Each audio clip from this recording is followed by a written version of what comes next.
Welcome to the United States of Tiffany. Our commentary offers a humorous take on wrestling. Please note, we're not bullying or attacking the wrestlers. We're engaging with the choreographed sport and its storylines. Our jokes and observations are about the characters and storylines, not the real people behind them. Tourists and citizens alike, welcome. Enjoy the show, and remember, it's all in good fun.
Okay, y'all. Let me get my microphone together. Okay. I hope I'm not echoing. There we go. Happy Valentine's Day to everybody. If you celebrate it, I do not, but I don't knock those who do. So happy Valentine's Day to you.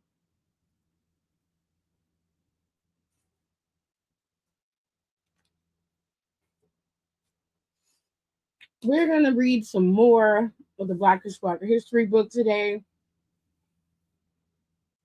It was a fun time last time. It's going to be a fun time this time. All right.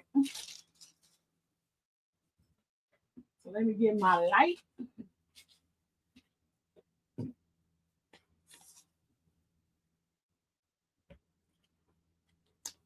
Thank you, Kira. Hello, Nika. Hi, Caleb. You're still here. Hello. Now, I promised everybody that came in today, if they wanted to talk about something else before we got started into reading, that we could. So I'm gonna leave it. We're gonna wait before we start reading. Let me double check and make sure that the ads aren't on. Yeah, I don't have no ads on today. Okay, cool. So, is there anything wrestling related that y'all want to talk about before we get into the book?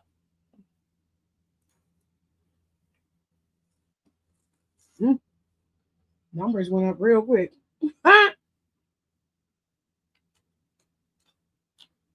No takers. All right.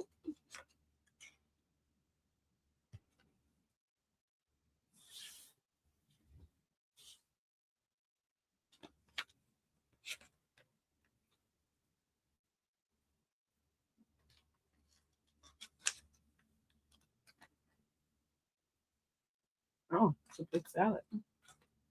Okay. I gave everybody opportunity to ask me questions before we dive into this. And I got no takers. So I don't want nobody mad. Talking about I got a question. Is wrestling related? Okay, but I waited. Now, the last time we talked, or rather read, we stopped at chapter 1 of the Blackest Book history book. It is chapter 2, and chapter 2 is called The Church Fight That Started Slavery. Not a church fight. So let's get into it, shall we? Let me take the cover off the book. It's causing some discomfort. There we go. Chapter 2, The Church Fight That Started Slavery. There are entire books about the history of European religion, social caste systems, and how Europeans turned the African continent into a factory for raw human material. But to understand the origins of America's constitutionally enshrined human trafficking system that legally reduced people to chattel, we must go back to the inception of the transatlantic slave trade that formed the foundation of America's color based social hierarchy. It started at church. The church. After a little known woodworker named Jesus died, Christianity began trending in Europe. Long before the conservative Christian movement co opted the idea of using Christianity for the purpose of expanding a political base. Sound familiar? The Roman Empire thought it might be a good idea to combine church and state for the sake of politics and world domination. The Holy Roman Empire eventually fell, but the idea of using God's infallible human intercessor, the Pope, as a political leader continued, making the Catholic Church the most powerful institution in Europe. The Vatican had its own army, settled disputes between countries, and even negotiated treaties.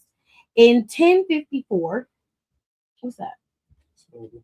For yourself? No.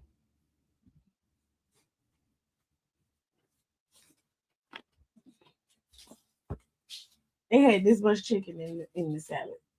It was this much in there.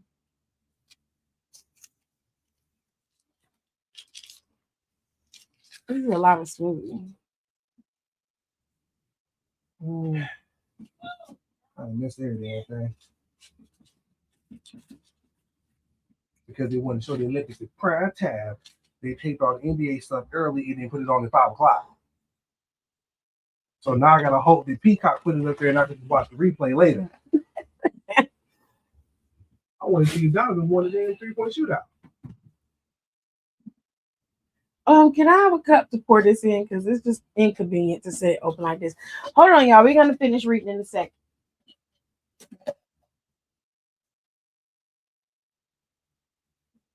And maybe mad. Mom informed me.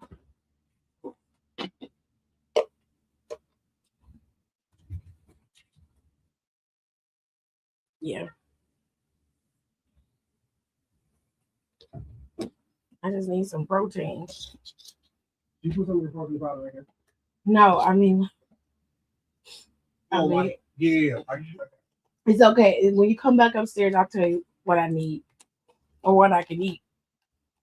Because I have some. Anyways, sorry, y'all, for the delay. My apologies.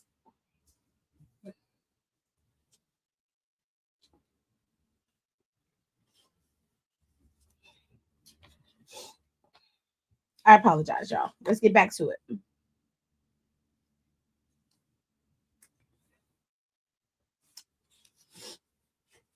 All right. Let's start here with the Roman Empire. The Holy Roman Empire eventually fell, but the idea of using God's infallible human intercessor, the Pope, as a political leader continued, making the Catholic Church the most powerful institution in Europe. The Vatican had its own army, settled disputes between countries, and even negotiated treaties. In 1054, the Church split into two factions: the Eastern Orthodox Church and the Catholic Church, each controlling different parts of the European continent. As it relates to our story, all you need to know is this. Since 711, North African, and Arab Muslims known as Moors controlled different parts of Al-Andalus or the Iberian Peninsula, which was home to the countries we now know as Spain and Portugal. To get control of their respective homelands, Spanish and Portuguese nobles assured the Pope that the Latin Church would see an increase in tithes and offerings if the church supported the Reconquista, the 400-year-old struggle to rule the Iberian Peninsula. The papacy jumped at the chance to expand its territory and gain some revenue. So, in 1123, the Pope, I'm going to say that it's Pope C because I can't say this man's name. I put it on in the chat box so y'all can see. Let me see if I can pull it up.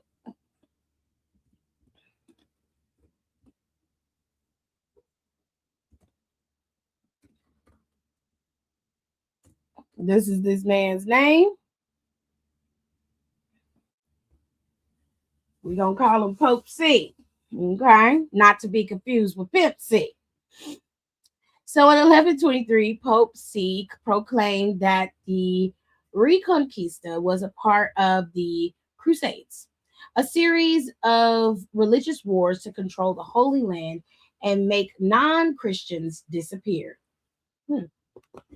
That sounds very familiar. What you need for it? Just the turkey and the wraps out of there. The tortillas. That sounds real familiar, don't it? Just get the tortilla. Just put me like a slice or two in a wrap.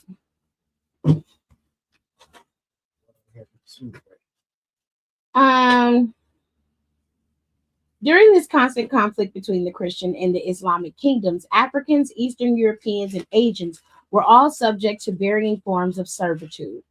Although slavery existed during this time, it was never exclusively race-based, nor was it as widespread and entrenched as it would become in the Americas.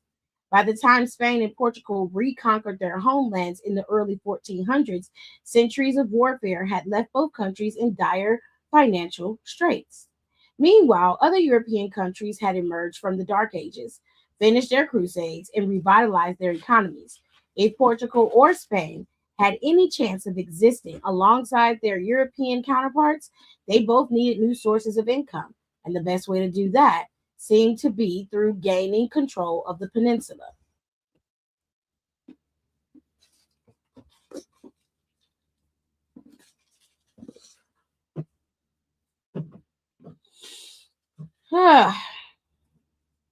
This is interesting. This land grab spawned an intense rivalry with the likes of which wouldn't be experienced again until the dawn of Prince and Michael Jackson debate. After John VIII and his sons took control of Portugal from the Moors, he was crowned king, but he still had to figure out how to curry favor with the pastor by putting a little extra in the offering plate. Because Portugal was essentially a new country, they didn't have a great credit score, and their options were limited. Luckily, King John's son Henrique was obsessed with two things: boats and Africa. In 1415, when he was just 21 years old, Henrique had disguised himself in battle when he helped capture the North African city of Ceuta, which was slowly becoming an important trading outpost for Portugal. After the siege, Henrique heard stories that Africa was rich in gold and treasure and unsophisticated Africans. Hank wasn't even thinking about the slave trade at that time. He had a simpler idea. Instead of expanding their territory through warfare, what if they found new unexplored territories and just took the resources and the land from the African savages? Seemed easy enough, but there were one problem: monsters. During the Middle Ages, the bravest white adventurers would embark on voyages for the sake of honor, glory, and obviously money. Back then, items weren't locally available, were highly coveted. especially pelts, precious metals, and spices. In the event that these seasoned salt seeking seafarers it's funny. Didn't return home, most people assume the fearless travelers must have run into some kind of undefeatable beast. A story bolstered by the fact that every time European settlers tried to explore West Africa's coast, they were never able to make it farther than North Africa's Sahara Desert.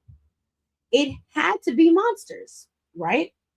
What else could a but a saber-toothed leviathan could defeat those gallant pathfinders when rickety ships? I don't know.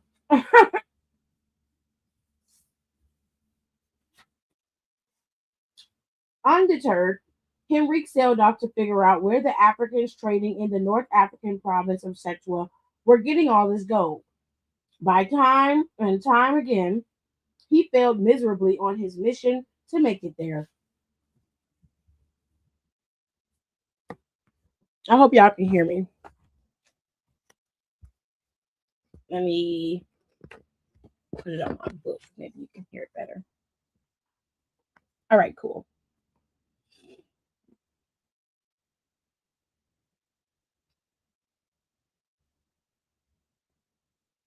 How was Portugal going to satisfy Europe's most vital institution, the Catholic Church?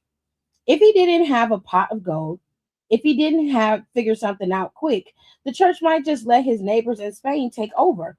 Then Henrique would got another idea. Cultural appropriation, of course. For centuries, African Coptic sailors had borne sailing in smaller boats. Apologies. They had been sailing in smaller boats called lateens with triangular sails instead of big ships with old school square sails used by the Europeans. Henrique asked one of those African servants captured by during the Reconquista how to build these ships and avoid sea beasts. After the servant laughed for 45 minutes at the captor's belief that a gang of oceanic gremlins were out there taking down ships, he informed them that the sea things weren't killing white people. It was the wind. Using this new knowledge, Henrique assembled a few local cartographers to draw new maps. Instead of charting the land and the seas, Henrique's boys drew charts of the ocean currents and cornered the exploring market by mastering the trade winds. By the time Henrique was in charge of the Portuguese version of the Knights Templar and appointed Grand Master of the Military Order of Christ on May 25th, 1420, he had taught a generation of Portuguese sailors how to maneuver ocean currents in these new lateen rigged caravels, earning a name that would last forever: Prince Henry the Navigator. In 1441, Henry sent two knights, Nuno Trieste and Ateo Goncalves, off in their late model Portuguese ships to explore Africa and see what they could find. While filling his boat with seal pelts, Goncalves ran across a naked African and his Berber female servant. The first native Africans Goncalves had encountered in his 20 years of exploration. So, of course, he kidnapped them. I'm going to call this man G because I'm having a hard time pronouncing his name.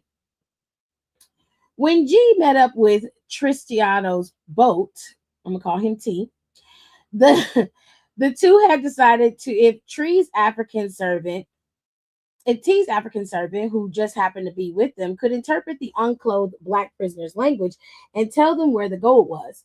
The captured African basically told his kidnappers that he wouldn't be driving a camel if he knew where to find gold. He pointed the knights toward a nearby fishing camp, and the sailors then took 10 Africans this time, including the chief, figuring one of them had to know where they to find some gold. All right. The next day, the brilliant but bloodthirsty white knights used the naked captives to lure African savages into the open. G and T were shocked to find themselves ambushed by 150 Africans who opened a can of African whoop ass on the Portuguese warriors. T ran back to his ship and kept sailing south to search for gold. But G was shook. He decided to head back to Portugal with his seal skins and the 10 captives. By the time T returned to Portugal, G had already sold the seal skins and was prepared to split the profits from the expedition with T. T was astonished to see at his share of the take, wondering who his partner had bamboozled into paying such an exorbitant amount for a shipload of monk seals. The bulk of the money hadn't come from the seals, though. G explained most of the duo's profits came from the human cargo. In 1442, when Henry sent G on another expedition, G brought the African chief along, figuring he could ransom the chief back to the Africans. Sure enough, in exchange for the African abductee, G received a big stash of ostrich eggs. Don't ask. A small amount of gold dust, and an oxhide shield. Finally, an African negotiator brought out 100 men, women, and children in a parade and allowed G to choose any 10 in exchange for the chief. The next year, T returned, but this time, instead of ransoming or kidnapping his human cargo, he bartered for 14 of the village's captives and resold them in Portugal. In 1444, the Portuguese discovered it was easier to barter for their human cargo than to capture them. And with that started an entire new economy, one of stealing human souls. T and G can go down in history as the first Europeans to purchase Africans from black slave traders and resell them in Europe. When Henry heard about the sale, he was no longer interested in the ostrich eggs, the seal pelts, or the spices. He wanted to know more about the people trading thing. But Henry didn't clear this practice with the church and didn't know what the Pope would think. Sure thing, they had enslaved Moors, Jews, and non-Christians during the Crusades. But that was a military thing, not a pure cash grab. When explaining his rationale to the church, Prince Henry would argue that technically he wasn't an enslaver because true Christians would never do that. Instead, he allowed Portuguese missionaries to save Africans from converting them to Christianity. The argument worked. By 1446, more than 30 Portuguese ships had filled applications with Prince Harry for people stealing licenses. In 1455, Pope Nicholas V granted Henry a monopoly on the African market as long as they baptized their cargo. Great. Henry had finally found gold in Africa. Portugal's only problem was that it was a hassle to sail to Africa, snatch up some humans, travel back past Portugal, and then sell the stolen Africans in Western Europe. Plus, there wasn't really a big demand for African labor in Europe because the market was flooded. The Moorish indentured servants and the remnants of feudalism. But with the age of the empire building came the need for labor. Explorers could discover land and soldiers could conquer kingdoms. But if Henry could commodify the labor necessary to build and maintain these empires, he would control a commodity more precious than any mineral or spice. So a year after G brought the Africans back to Portugal, Henry set up the Casa de Guinea. This state-run commercial entity would essentially become the prince's version of Amazon, a one-stop shop for goods imported from Africa, especially Africans. For the next 50 years, the Casa de Guinea would import around 1,000 Africans per year to sell to willing slave makers around the world. 1 second, y'all. Got to take a quick break, and I'll be back to finish reading up chapter 2. Still don't know my words, still stressing perfection. Let you all in my mental, got me looking too desperate. Damn, you ain't desire.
I've been losing friends and finding peace.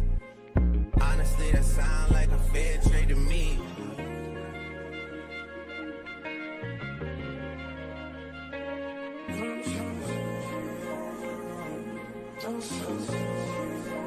Rolling 80 wheels and it'll save you. Gotta roll over till you gotta give a release. Spread your legs downtown, so I'm going up to eat. Hit the raw sounds when I rock up in your sleep. I'ma roll on the forever, let her roll on me. Split this one down the middle. All right. So let's get into it. Portugal continued to rule the seas for years after Henry the Navigator's death, sparking a less than friendly rivalry with its Spanish neighbors and earning the undivided attention of all of Europe. Businessmen and ambitious explorers from around the world found themselves in Portugal trying to make a living on Portuguese ships that benefited from his charting of the oceans. Because of this exploration and colonization, the Portuguese Empire eventually stretched from Europe to Japan, covering South America, Africa, and the Caribbean. Despite the African continent offering every natural resource in the world, because Portugal led the way in human trafficking, African bodies became the key to European expansion in the New World. And perhaps no one is more responsible for the 400-year competitive empire-building race than Henry the Navigator, whose advancement in exploration and charting the world's sailing routes made Portugal the first modern European empire. Okay, maybe there was one guy. While Portugal was filling up the church's coffers within the lucrative spice trade and the African resources raiding market, Spain struggled financially.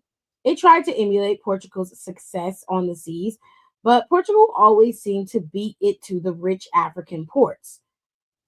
The two countries had never gone to war before a while, hadn't gone to war for a while, a war that ended with Portugal pulling a brilliant move. On September 4th, 1479, after the two countries had fought for 5 years over which royal family should be run the Iberian Peninsula and own the African coast.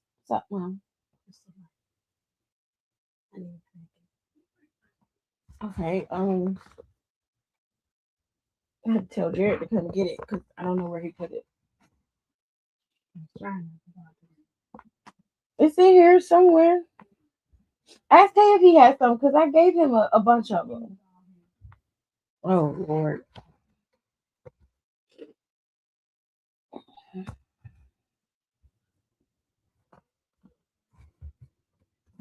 All right. Sorry. Let's start over.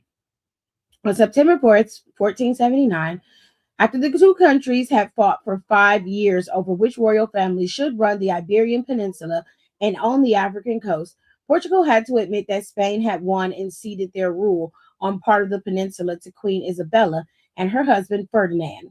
In exchange, the defeated Portuguese rulers asked the Spanish for just one thing.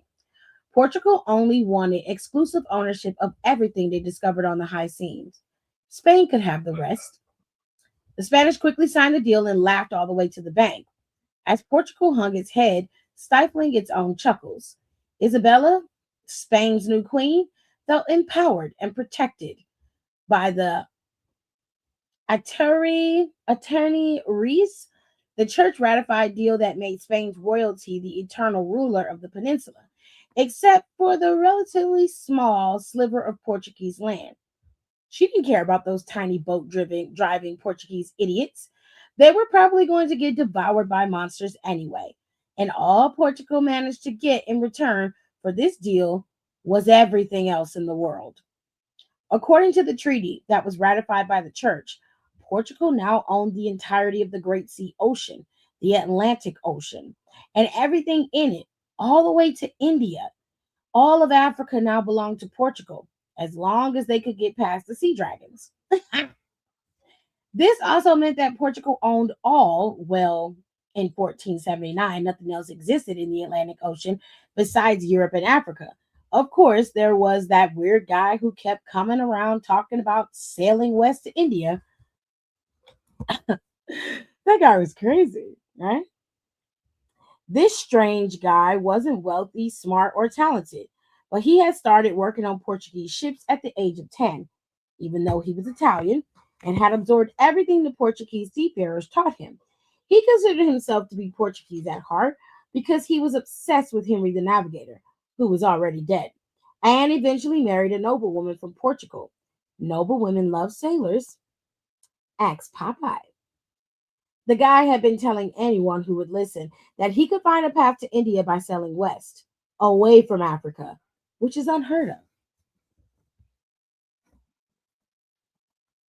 The nascent navigator drew up a few rudimentary maps, charted a course, and applied to King John II of Portugal's court for a sponsorship to explore 3 times.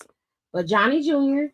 repeatedly told the passionate ocean pioneer that his maps were wrong. King Henry VII of England also said no. Desperate, the obsessed sailor headed to Spain, where he ran into a fellow Italian who had just moved to Spain to work as a banker. The banker was a smooth talking geography nerd.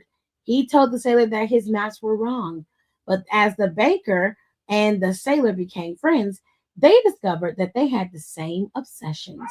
Eventually, the banker revealed that he wasn't just a banker. He was in Spain working for one of the wealthiest families in Europe.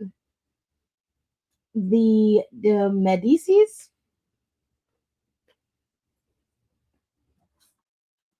The banker made a deal. If the sailor could get someone to buy ships for the voyage, the banker would get his bosses to finance everything else. But where would the explorer get ships? Luckily, there was one person willing to bet on a strange sailor off the word of a geography nerd. Spain's new queen, Isabella. You see, Isabella was still screaming over the fact that her rivals now owned an entire ocean and everything in it. She doubted that the weird sailor could sail west to India, but it would solve all of Spain's problems if he could. Portugal had just discovered a long path to India by sailing around Africa, which meant Spain's Spanish, which meant the Spanish crown's days were numbered if Portugal controlled Africa and India. Isabella desperately needed a way to get even the playing field, and the only way that she could do that was to find more territory. It was a long shot, but even if the guy didn't find a western passage to India, what was the worst that could happen? Besides, the underwater Godzilla, that is. So Isabella wrote a check for a factory refurbished ship and 2 pre-owned caravels, and they made it out to the sailor. One, Christopher Columbus.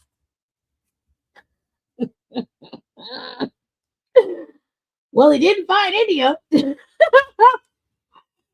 On August 3rd of 1492, Christopher set sail for India. He first spotted land in the modern-day Bahamas and explored Cuba before wrecking one of his ships on the coast of the modern-day Haiti.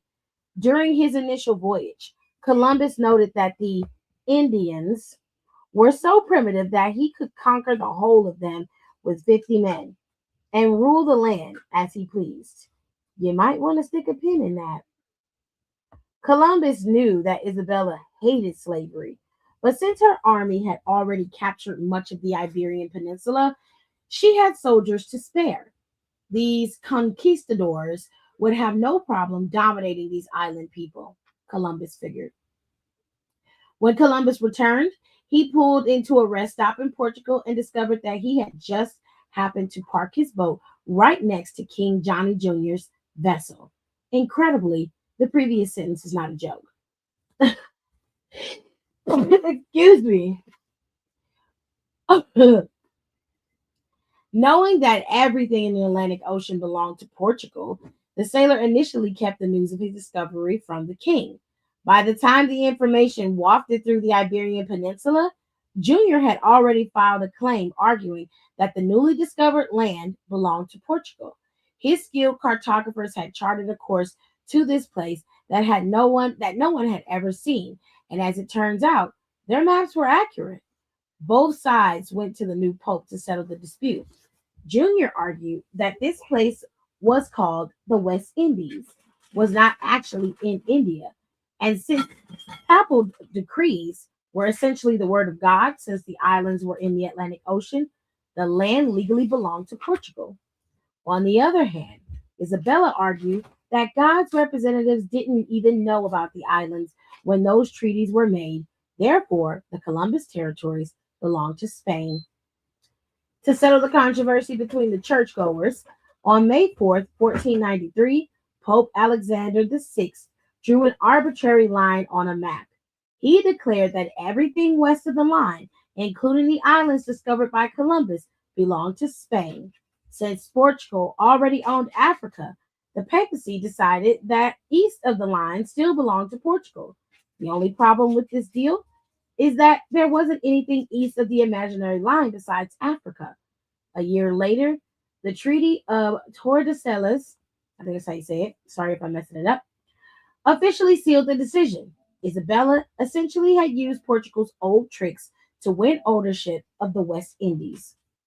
Spain quickly dispatched an army of conquistadors to ravish the Caribbean islands of gold, spices, and natural resources, which helped them gain favor with the church. However, Portugal only had a small population and a meager land army with which it could colonize its expanding empire. But of course, it owned Africa, and Henry the Navigator had created a literal corporate infrastructure for buying and selling Africans. Although Columbus's friend had lost a lot of money in his investment in the voyage, he recognized that Columbus had made a contribution. But he wasn't convinced Columbus should get all the credit. After all, it was mostly the banker's idea. Theoretically, he should be just as famous as Columbus, but how could he convince the public? So the banker went to the Portugal's new ruler, King Manuel I. Like great uncle Henry the Navigator, Manuel the Fortunate was all about exploration and expansion. Manuel, however, wasn't worried about Spain's exploration of the West Indies.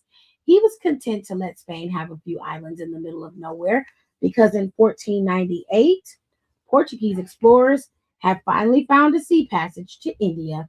On the way back, the Portuguese Armada had even found an island east of the Pope's infamous line.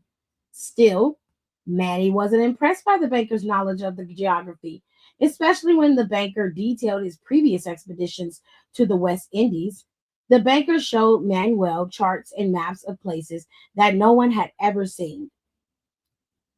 The slick-tongued financier even wrote 2 books detailing his travels that became extremely popular in Europe. Enchanted by the tales, Manuel convinced the banker to quit banking and join a Portuguese expedition as the armadas of official cosmographer. There was only one problem. The banker was lying. He was a banker. It's not like he studied atlases. He bought from gas stations or downloaded from Google Maps. Accurate maps were treasured back then. And this smooth-talking banker bamboozled Manny into believing he had charted the known world, even though he didn't. He even knew how to pilot out a ship. He didn't. Half of the expeditions he told King Manuel about were totally made up. Still, Manuel fell for it and put the banker in charge of the Portuguese Armada's next trip. During their journey, the crew slowly realized that their cosmographer didn't know anything about cosmographing and had hardly been on a ship in his life. For instance, when the explorers discovered a river on January 1st of 1502, the banker didn't even know he was in charge of naming things. So he just called it the January River or Rio de Janeiro.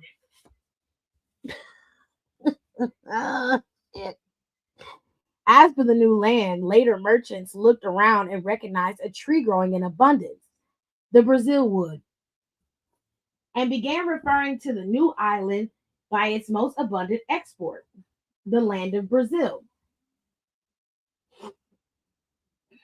Well, this is quite interesting, isn't it?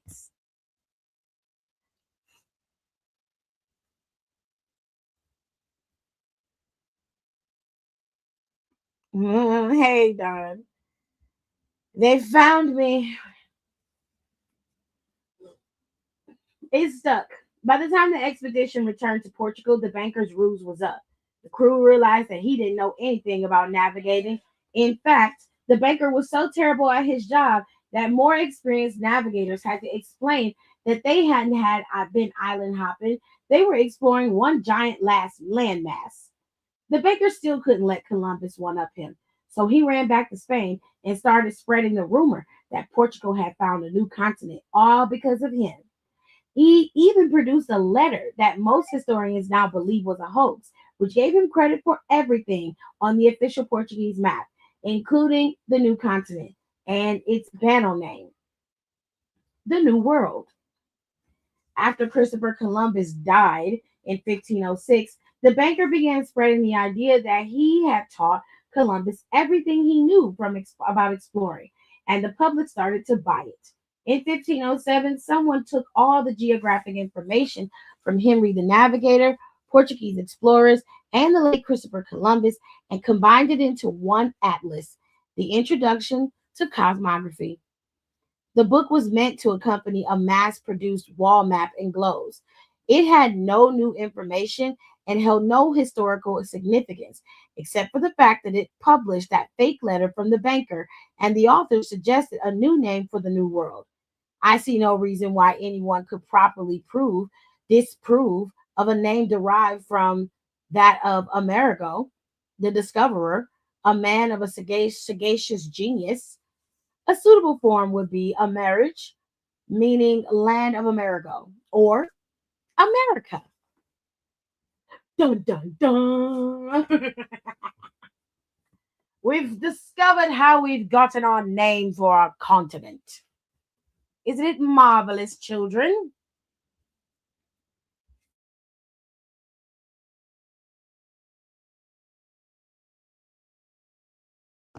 It's marvelous. So far, we learned that Spain and Portugal were going at it for a while, trying to one up each other and control the Iberian Peninsula.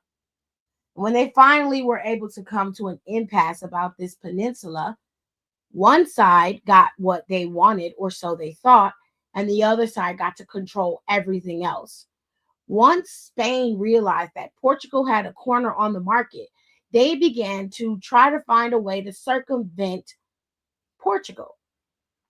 Portugal had a way of navigating the seas that nobody else knew how to do. So, because of that, Spain had to figure out how to regain an upper hand and be able to leverage what their knowledge was to get their money up. Okay? Because they were like, look, we've been fighting this other country, and bitch, we about to be poor. We got to figure out a way to get some money over here. Now we know about the little Italian, aka Portuguese traveler, Columbus, living his best life and doing his thing. However, an idiot will beget an idiot. He did not know exactly where he was, and he did not have the knowledge to really be able to explore so that he can, one, document what he found, and two, understand exactly where he was. He was on the right path that they should sail west, but sailing west would not take you to India. I don't know why he thought that going west would take you to India.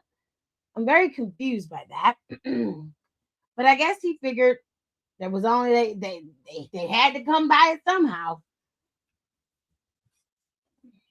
And as we're learning, there was another man, a banker, who decided that Christopher Columbus didn't deserve all of the credit. In fact, he deserved the credit because it was his idea. So he started to try to erase Christopher Columbus and everything that he did, quote unquote, and make it so that it was all his own. What we're learning now about the colonizers is that they were very much shysters. They were people who would trick, steal, and thieve to get what they wanted. They didn't always lack intelligence, but they didn't feel like they needed to use it in a way that would help everyone. They only looked out for themselves. And when they felt like somebody else was getting credit that they felt like they deserved, they would do everything in their power to cut them down or get rid of them. Which doesn't sound too far off from where we are right now in this world. We also learned how everything was named, from America to Brazil to the West Indies. We know that some of these names came from happenstance, not from discoveries or people actually caring about what they saw. This was just a means to an end. So let's finish this chapter, shall we?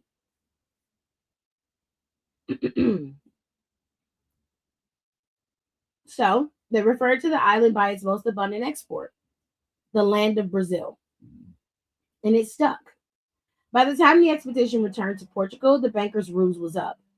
The crew realized that he didn't know anything about navigating. And in fact, the banker was so terrible at his job that more experienced navigators had to explain that they hadn't been island hopping. They were exploring one giant landmass.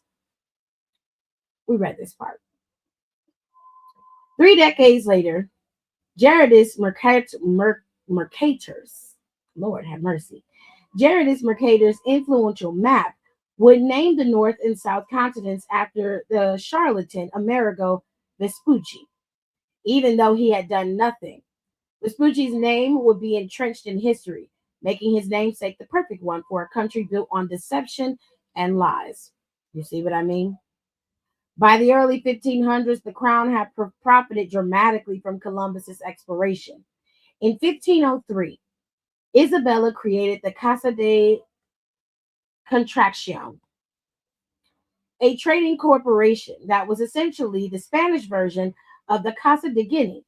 Isabella put Vespucci in charge of its maps, pilot training, and ship licensing in 1508. Spain was mining copper and gold and farming sugar in their new colonies in Hispaniola, Cuba, Puerto Rico, and throughout the Caribbean. The conquistadors forced the indigenous islanders into servitude and killed those who didn't submit. But in 1512, the Catholic priest convinced King Ferdinand to pass a set of regulations that officially forbade enslaving colonial natives.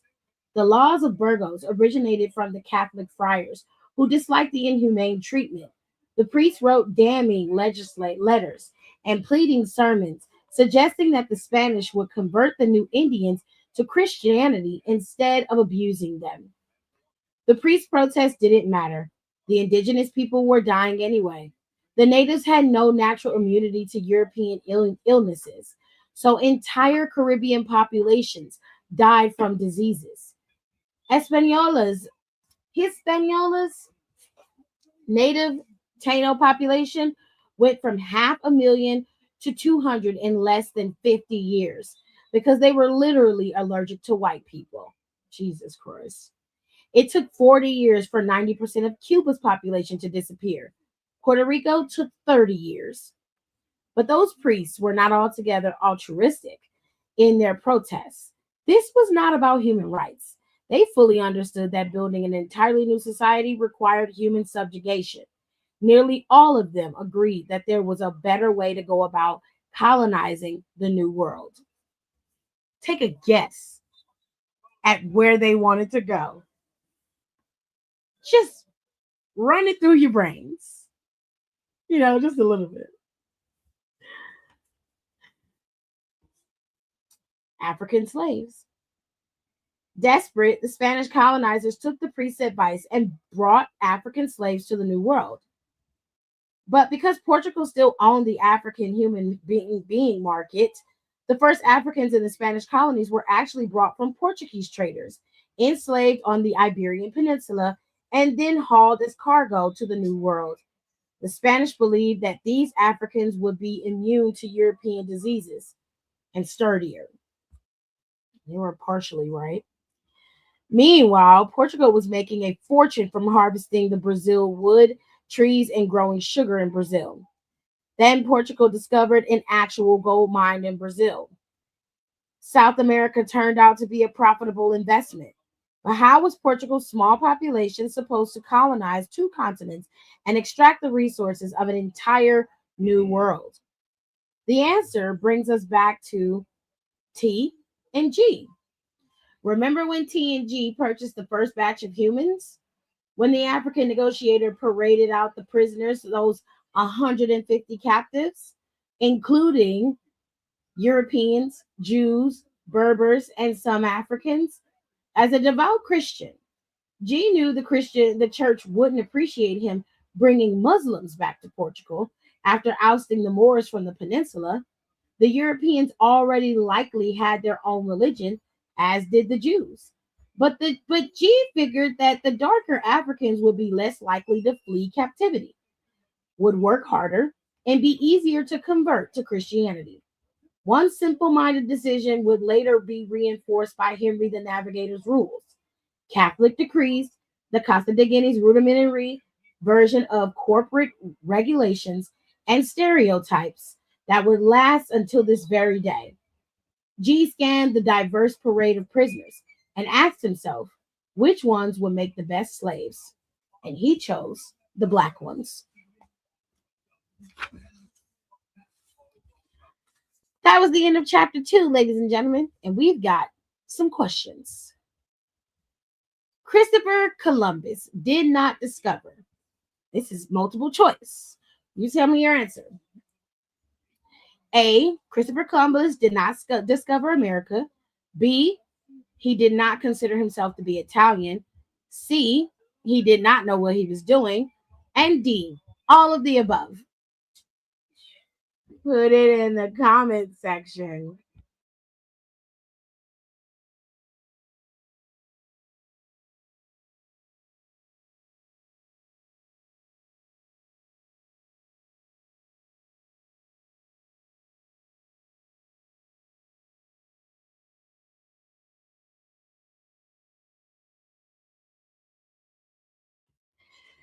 Question number 2.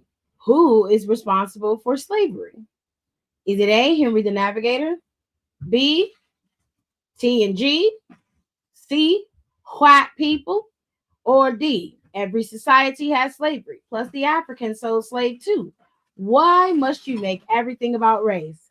Hey, Ryan. Hey, Ryan, guess what? They've got a question in here for you with an answer. You should get this book. They're talking to you. Oh, goodness. You can't find them? We had a baggie with a minute. What happened to the box? Then we put the box away. Yeah, I know where it's at. You can go sit down. Okay.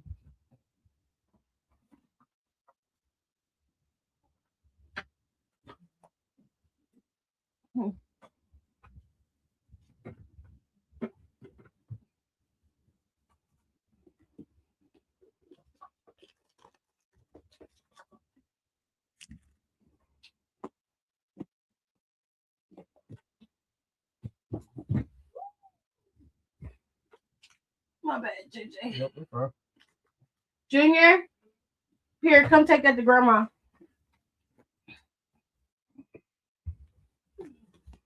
Kira, you are absolutely correct. The answer to the first question is D, all of the above. Our last question is, the new discoveries were called the New World because, 1, it was new to white people. 2, the people in the old world weren't good at naming things. 3, the world only consists of places white people conquered. Or D, it wasn't. I'll let you decide what the answer to that is. Here are some key terms you should take away from this particular chapter. The term African, people from the continent of Africa, except for Egypt, Morocco, and any place that conquered or civilized a European country. Unlike their white counterparts, Africans are not separated into distinct cultural, geographical, or political groups, unless they are from Egypt, Morocco, or a place that taught, conquered, or civilized.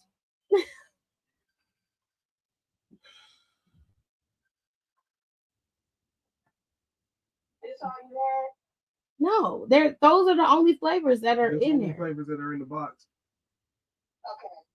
You should have just kept it. You know I don't drink lemonade. Okay. All right. It's okay. All right. If that's all you got, then that's fine. Don't worry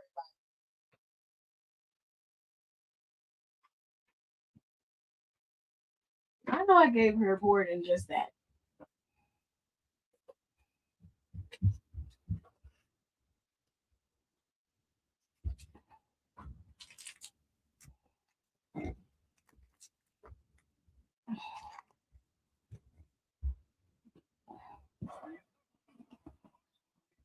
Why when I start reading, everybody want to start tripping?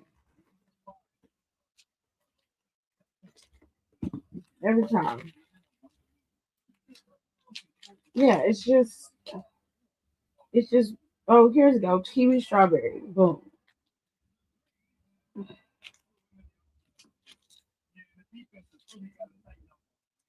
Hold tight, y'all. We're going to get to chapter 3. Gonna take a quick break. Still don't know my words, still stressing perfection. Let you all in my mental, got me looking too desperate. Damn, you ain't desire.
Here, Junior.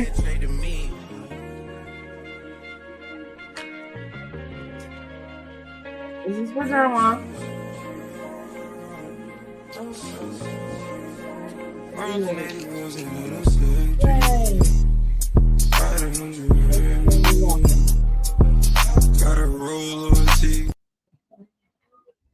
All right, we're moving on to chapter 3.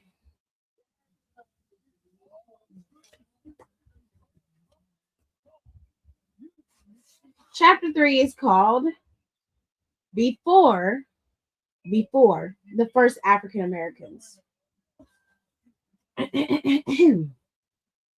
Please understand that some things I'm going to mispronounce. I'm going to do my best to not mispronounce them. So just know if I can't pronounce a name, most likely they will be an initial. All right? Okay, cool. Although we have already recounted the tale of White Lion the Treasurer and Christopher Columbus, you should know the origin story of African people in America does not begin in 1619, nor does it begin with slaves. Can you turn down a bit, JJ? I just don't want that to play in the background. In fact, the people who were kidnapped, loaded onto ships, transported across the ocean, and forced into a lifetime of human bondage were not slaves. What would you look at that? They were doctors, priests, children, wives, and warriors who were coerced into this racialized forced labor system through violence or the threat of violence.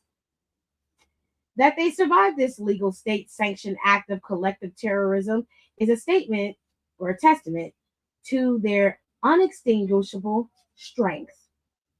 But they didn't just survive. With the jagged fragments of their homeland stowed away inside their unerasable memories, They crafted a new world that not only sustained them, but also transformed this pilfered property into a place that even the white men would call home. Just as it may seem obtuse to pigeonhole Greeks, English, Spanish, and Germans into a homogeneous gob of indistinguishable white people, it does a disservice to lump the different societies, kingdoms, and people together from a continent 3 times as big as Europe and just simply refer to them as slaves. The Mandinka people from the West African Mali kingdom were not the same as the Congo people, although both had civilizations and empires that made Europe's empires look like ghettos.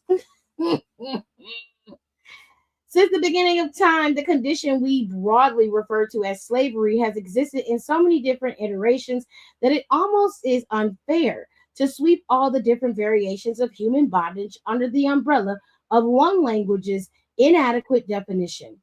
Is a prisoner of war the same as a domestic servant?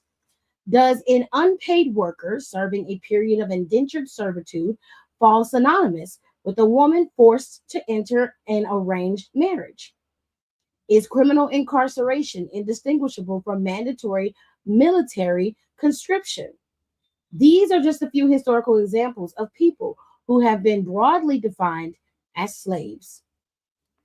But unlike in Europe or elsewhere in the world, color-based slavery was regulated as part of America's founding document. Slaves from antiquity were still seen as human, and their enslavement was not solely based on skin color.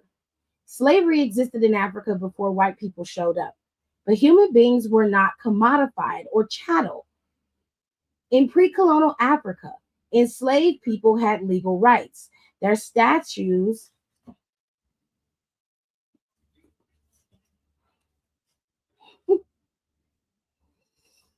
let me get back to what I was reading.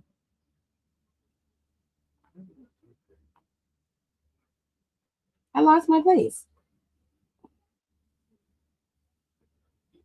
Let's go back. But unlike in Europe or elsewhere in the world, color-based slavery was regulated as a part of America's founding document. Slaves from antiquity were still seen as human, and their enslavement was not solely based on their skin color. Slavery existed in Africa before white people showed up, but human beings were not commodified or chattel. In pre-colonial Africa, enslaved people had legal rights. Their status was not passed down to their children, and they did not serve as a major labor force. In fact, most of the previous iterations of human bondage around the world offered a path to freedom.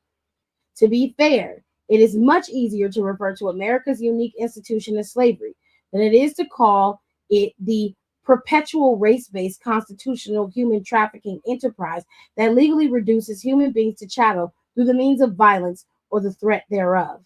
That's quite a mouthful, but at its heart, that's what it is. And what is America?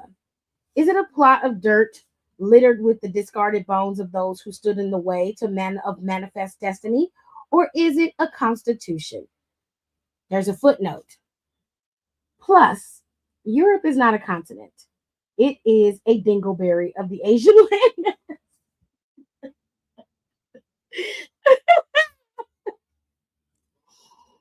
She's a dingleberry of the Asian landmass. Just look at the map.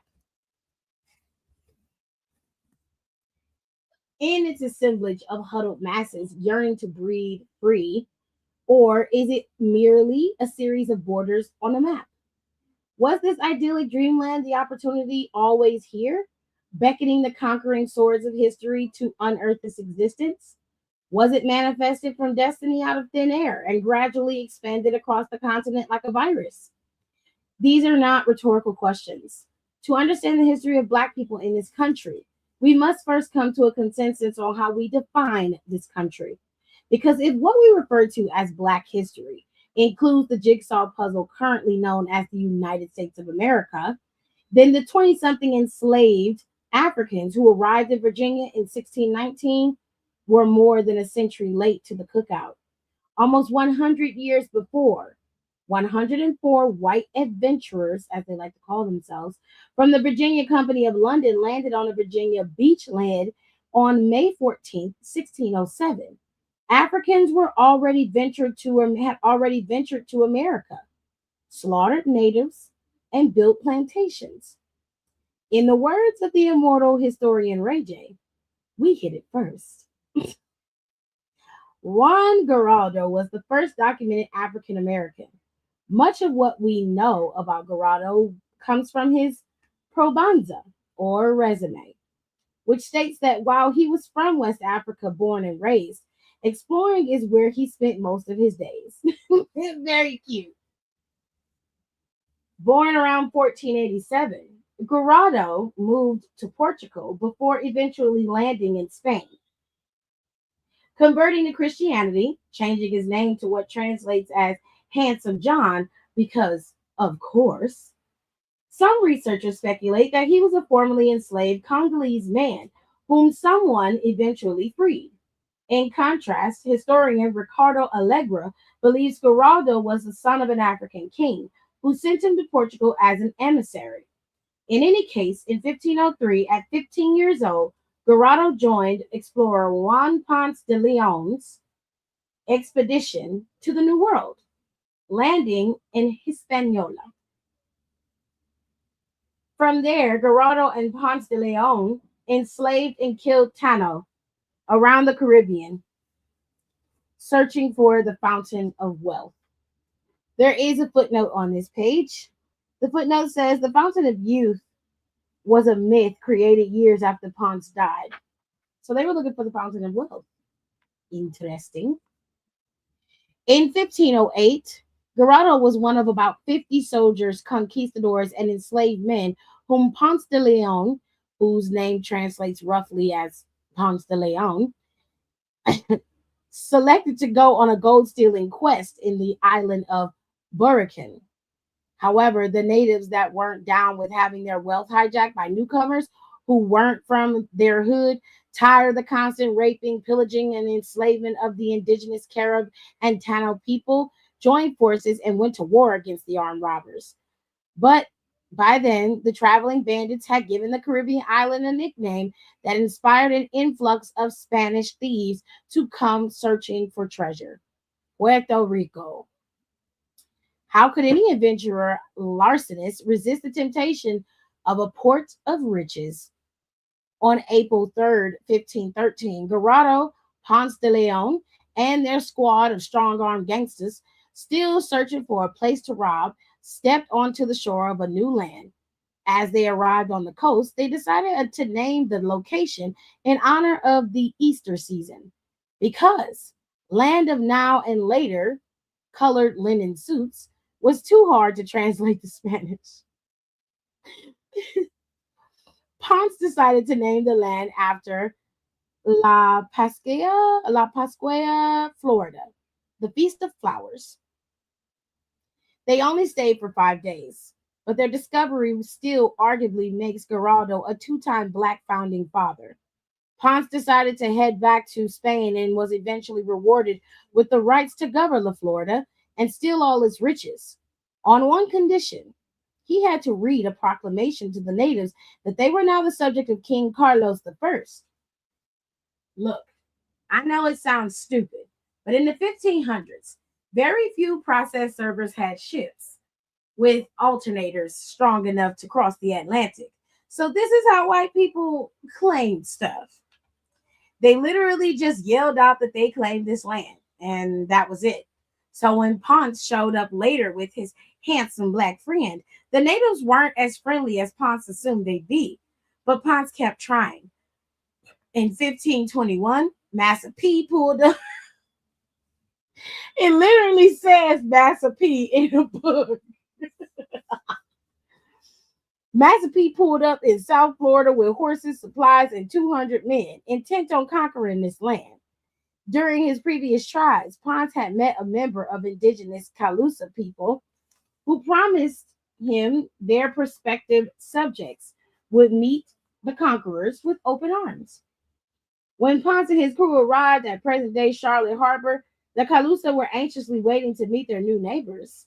Ponce had barely made it through his speech welcoming the Calusa to Spanish rule when one of the Calusa warriors' housewarming gifts was an arrow dipped in the sap of one of the most poisonous trees in the known world, and it pierced his thigh.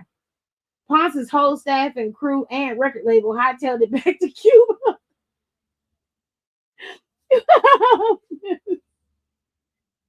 And the thuggish, ruggish conquistador who brought slavery, colonialism, genocide, and death to the New World, natives died from the wound.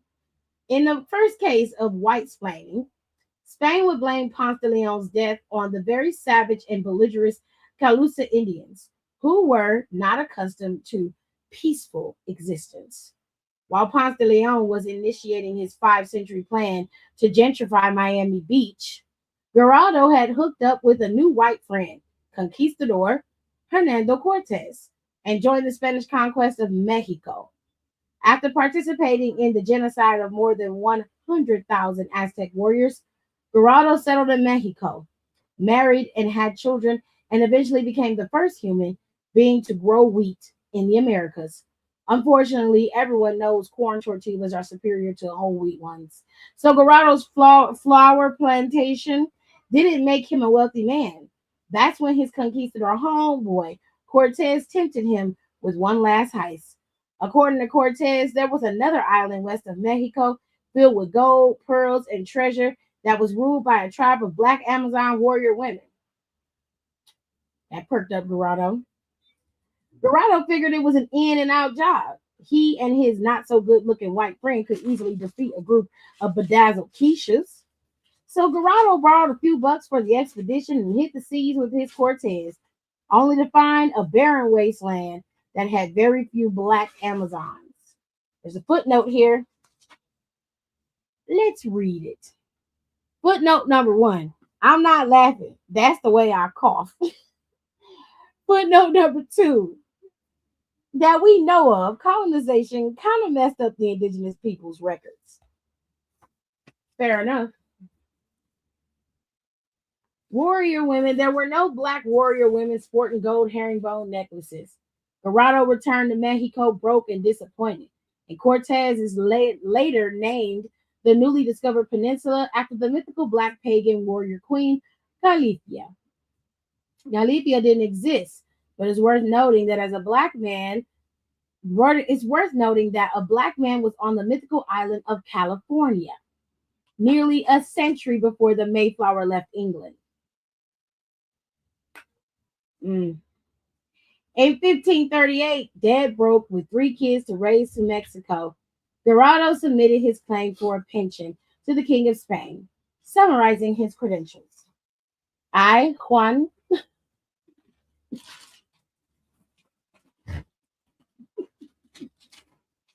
I promise I'm going to get through this.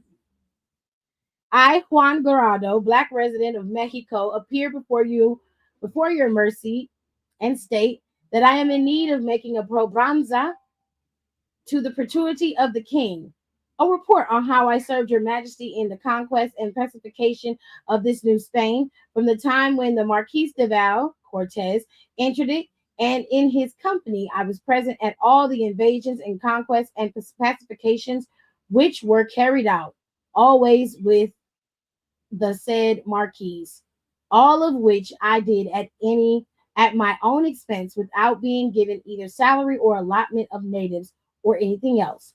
As I am married and a resident of this city where I have always lived, and also as I went with the Marquis de Val to discover the islands which are in that part of the southern sea, Pacific to be exact, where there was much hunger and privation. And also as I went to discover and pacify the islands of San Juan,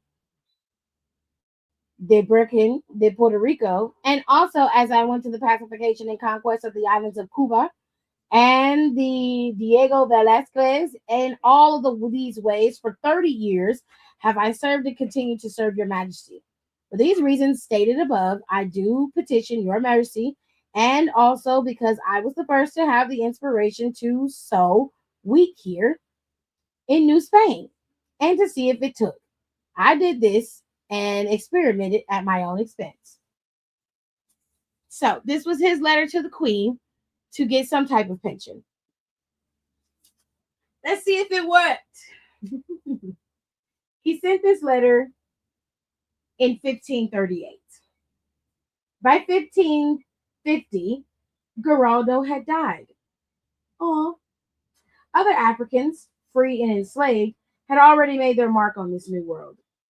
By 1521, a few months after Ponce de Leon had died from thigh poisoning, conquistadors landed on the present day South Carolina coastline. The Spanish crew completed a preliminary survey, but to prove that they had discovered new territory, they kidnapped 60 natives and brought them back to Hispaniola. Excited about the prospects of bling, Spanish bureaucrat Lucas Vasquez de Leon wrote to Spain and assured that the crown that he wasn't as stupid as Ponce. He even took one of his captives back to Spain to testify that there was no danger in all of South Carolina. After exploring the coastline once more in 1525, Leon eventually returned to the shores of South Carolina on August 9th, 1526. With him, he brought more than 600 passengers who were ready to fulfill his new colonizing contract with Spain, along with hopeful residents, supplies, even livestock. Leon brought dozens of African slaves. One reason Leon isn't known as one of the great explorers of his time is that he was terrible at exploring. He crashed a ship and lost most of his supplies on the first day. Then, in November, the angry indigenous people joined the enslaved Africans and organized America's first slave revolt, setting fire to buildings in the settlement. Leon and his ragtag band of colonizers hopped back on their ships and jetted back to where the good, sane white people lived, leaving everything behind. Of the 600 who arrived with Leon, only 150 made it back to safety. No one knows what happened to the enslaved Africans who revolted in San Miguel de Guadalupe. Only a few returned to Leon, and most historians assume they assimilated with the Native Americans. Several tribes in North and South Carolina, including the Lumbee, trace their heritage back to a mixture of indigenous people, whites, and Africans. What we do know for sure is that both African and Native American populations have one thing in common: resistance. Juan Garrido was not the only free black man on the North American continent. Another legendary African would prove to be more of an explorer than any of the handsome, rebellious black Americans who came before him. And while Garrido was never a permanent resident of Florida, Puerto Rico, or California, Mustafa Azamori, who went by the street name Esteban, became a legend in places that wouldn't be called America for at least 2 centuries. Not only did he explore more of the North American continent than Lewis or Clark, but he did it before most of the Jamestown settlers were even born. A couple of months after Leon's attempted failed explorer, Narvaez departed Spain with about 600 people who intended to establish a settlement in La Florida. A merry band of land bandits that included 450 troops and slaves, along with wives, indentured servants, and navigators. Nearly 100 of Narvaez's men deserted the mission when they heard about Leon's disastrous experiment during a rest stop in Hispaniola. 60 more prospective colonizers died in a hurricane along the way, and by the time Narvaez landed near present-day St. Petersburg, he only had about 400 men. On April 13th of 1528, after making his formal declaration, Narvaez ran into a group of coastal natives. Communicating through sign language, Narvaez explained he was looking for gold. "Oh, then you're looking for the Appalachie," they told him. "They have plenty of gold." Alvar Nunez Cabeze de Vega, whose account of his adventures with Esteban forms most of the historical record, noticed that everything Narvaez told the indigenous tribe that he was looking for was followed by the revelation from the natives that the Appalachie had whatever he needed in droves. Narvaez was convinced he was going to rob the Appalachie. That's also when the Carolina gentrifiers made a crucial mistake, identifiable to anyone who has ever watched a horror movie or documentary series about the crime scene investigation team led by Scooby-Doo. They split up.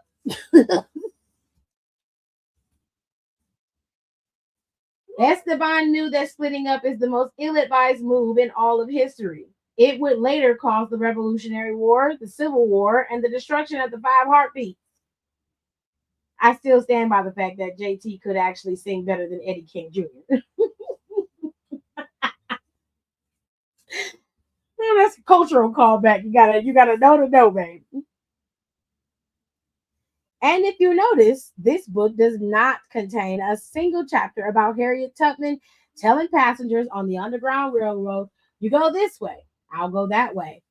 A dedicated student of history will learn that splitting up ranks somewhere between let's take their land and maybe I should put this shoe polish on my face for the Halloween party. In the top 5 whitest moves of all time. But because another member of the expedition enslaved him,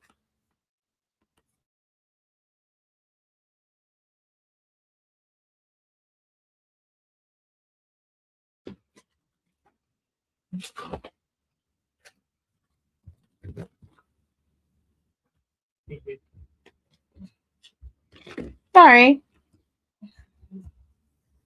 did Kevin come fix the door? No. Okay. Uh-oh. Anyways, here we go. But because another member of the expedition enslaved him, Esteban stayed quiet, planning ahead. Cabeza, on the other hand, tried to tell his boss that this was a bad idea. But on May 1st, Narvaez split his crew into 2 contingents. 100 sailed along the coast to find a suitable spot to set up shop, while 300 of his fighters marched through the unclaimed continent to separate the Appalachee from their gold. Along the way, they enslaved members of the tribes they encountered, stole their food, and plundered the Indian villages. The expeditionaries finally entered Appalachian territory on June 25th, immediately taking the women as hostages. Why not? Jesus. Ain't quite give the women a break, can they?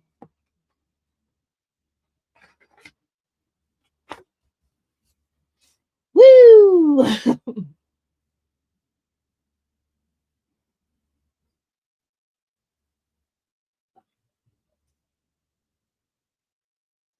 Anyway, he immediately taking the women as hostages and enslaving the few men who were around.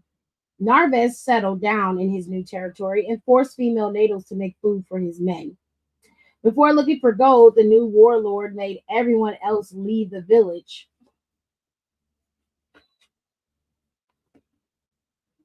So the conquerors would have fewer mouths to feed, and then took care of his most pressing task, declaring that the land now belonged to Spain. As soon as he began reciting his Castilian declaration of plainsmanship, the Appalachian warriors rained down arrows that easily pierced the Europeans' good armor. The Spanish were under attack. For 3 weeks, the so-called savages had the Christian warriors under siege, forcing them into desperation and starvation. Although wild game surrounded the village, the Spanish soldiers were so afraid that they couldn't even hunt. Meanwhile, Esteban was just chilling. He had no allegiance to the Spanish and was used to being hungry and terrified. So after a month of arrow dodging, the Spanish decided to make a break for it.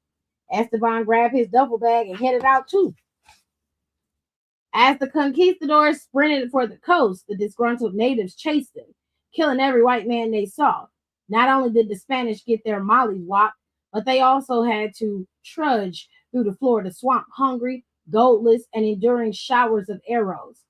Cabeza and Narvaez eventually decided to retrace their steps in hopes that the HARRIOT, one of the tribes that had enslaved on the way, they had enslaved on the way to the Appalachee, would let bygones be bygones and offer shelter to the Spanish.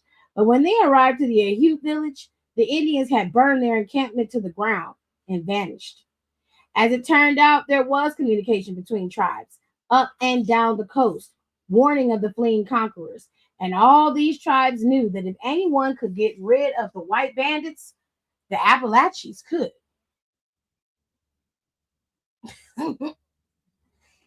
They tricked y'all.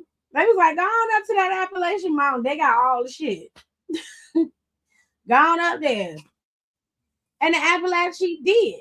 They chased the Spanish to the Gulf Coast of Mexico, surrounded them, and waited while the Spanish hid along the coast, while dwindling provisions, no ships, and a few horses.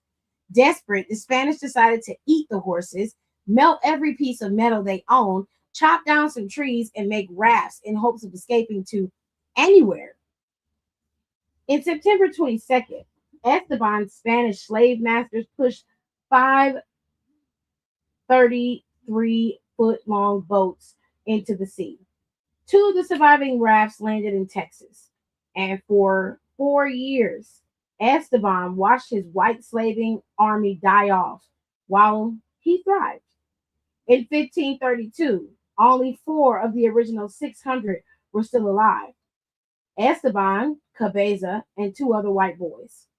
For the next 2 years, the 4 men traveled throughout Texas and Mexico and reached as far as New Mexico and Arizona.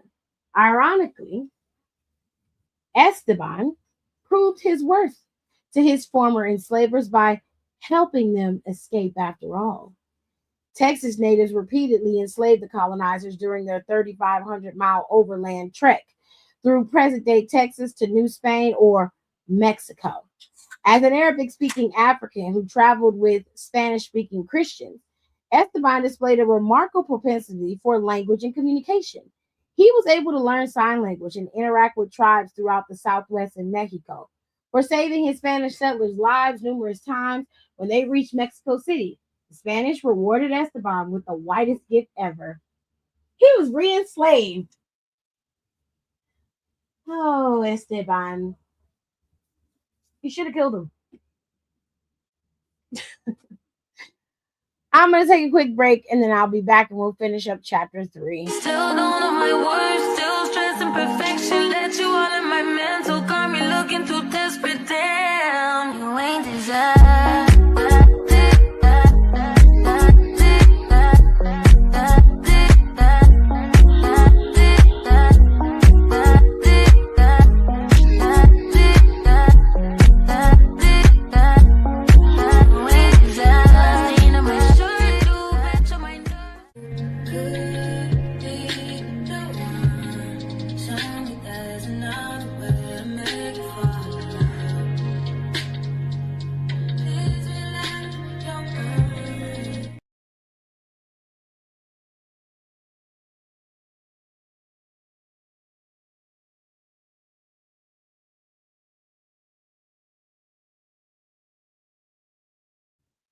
I hope I haven't been on mute this whole time, child. That would be a mess. That would not be a live I would like to keep. Anyways, let's see. Let's see what Esteban been up to, child. Well, yes. When Esteban and his compadres arrived in New Mexico, or Mexico City, excuse me, they were greeted by Antonio de Mendoza y Pacheco, a viceroy, and his close friend King Carlos of Spain. Entranced by Esteban's stories, Mendoza demanded that the African be sold to him and almost certainly introduced Esteban to his 2 famous conquistador buddies, Hernan Cortez and Juan Garrido. Although there was no written account of Esteban meeting the only free black man in New Spain, when Cortez heard of Esteban's travels, he begged the king's permission to go gold hunting in the western part of the continent. Carlos, however, had a better idea. After receiving letters from Viceroy Mendoza gushing about Esteban el Negro, he chose Esteban to lead the unarmed contingent of indigenous Mexicans to explore the territory of north of Mexico City. Esteban, without the help of a single white man, led 100 Mexican Indians across the Sierra Madre, a feat that had been unsuccessfully attempted by every notable Spanish explorer on the continent. Along the way, Esteban seemed able to befriend every group of natives he encountered, even those who were initially hostile. Esteban supposedly met his death during this journey in 1539 at the hands of the Zuni, a tribe near the border of Arizona and New Mexico. Some non-European scholars, however, believe he may have convinced the Zuni to help fake his death so he could finally be a free man. Regardless of what happened, Esteban would eventually be erased from American history. However, Native American tribes still share stories of the mysterious black skinned man who discovered more of America than Christopher Columbus, Ponce de Leon, and Leif Erikson combined. In fact, the elders who passed down the oral tradition of Pueblo Indians in New Mexico have a distinct way to describe their first encounter with European colonizers. The first white man our people saw was a black man. And that, my friends, is the end of chapter 3. So, what have we learned? Huh? What have we learned? Come on. Come on. You can tell me. What have you guys learned in the comments? Let's go over 3 questions. The first African Americans, this is multiple choice, A, discovered America, B, should be considered founding fathers, C, were not colonizers, and D, cannot be called African Americans if America did not exist. Interesting. Question number 2. What should the indigenous people of North America be called? Indians, B, pre-Americans, C, what's North America? Do you mean Turtle Island?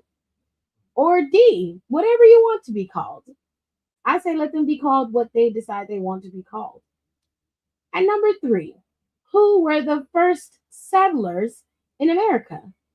Is it A, technically it's the indigenous people, B, the people Allion left behind, C, the colonizers who named themselves settlers, or D, all of the above? Here's a little activity for you. Colonizer or nah. On the following list of people, place a C beside the names of those who should be considered colonizers. Number 1, we're going to go 1 through 20. Esteban, Juan Garrado, the Allion Expedition, Panfilo de Narvaez, Ponce de Leon, conquistadors, discoverers, someone who comes to your house and refuses to leave, enslaved Africans who are brought to a land against their will, squatters, a king who never set foot on your land, a king who never set foot on your land but sends someone to conquer it, a person who comes to a land and respects the laws and traditions of the people who are out there, an outsider who decides to live on an unoccupied territory, an indigenous nomad who decides to live on an unoccupied territory, a person who wants to civilize people who are already civilized, people from another country who come to steal land, people from another country who didn't steal land but enjoy the benefits of stolen land, people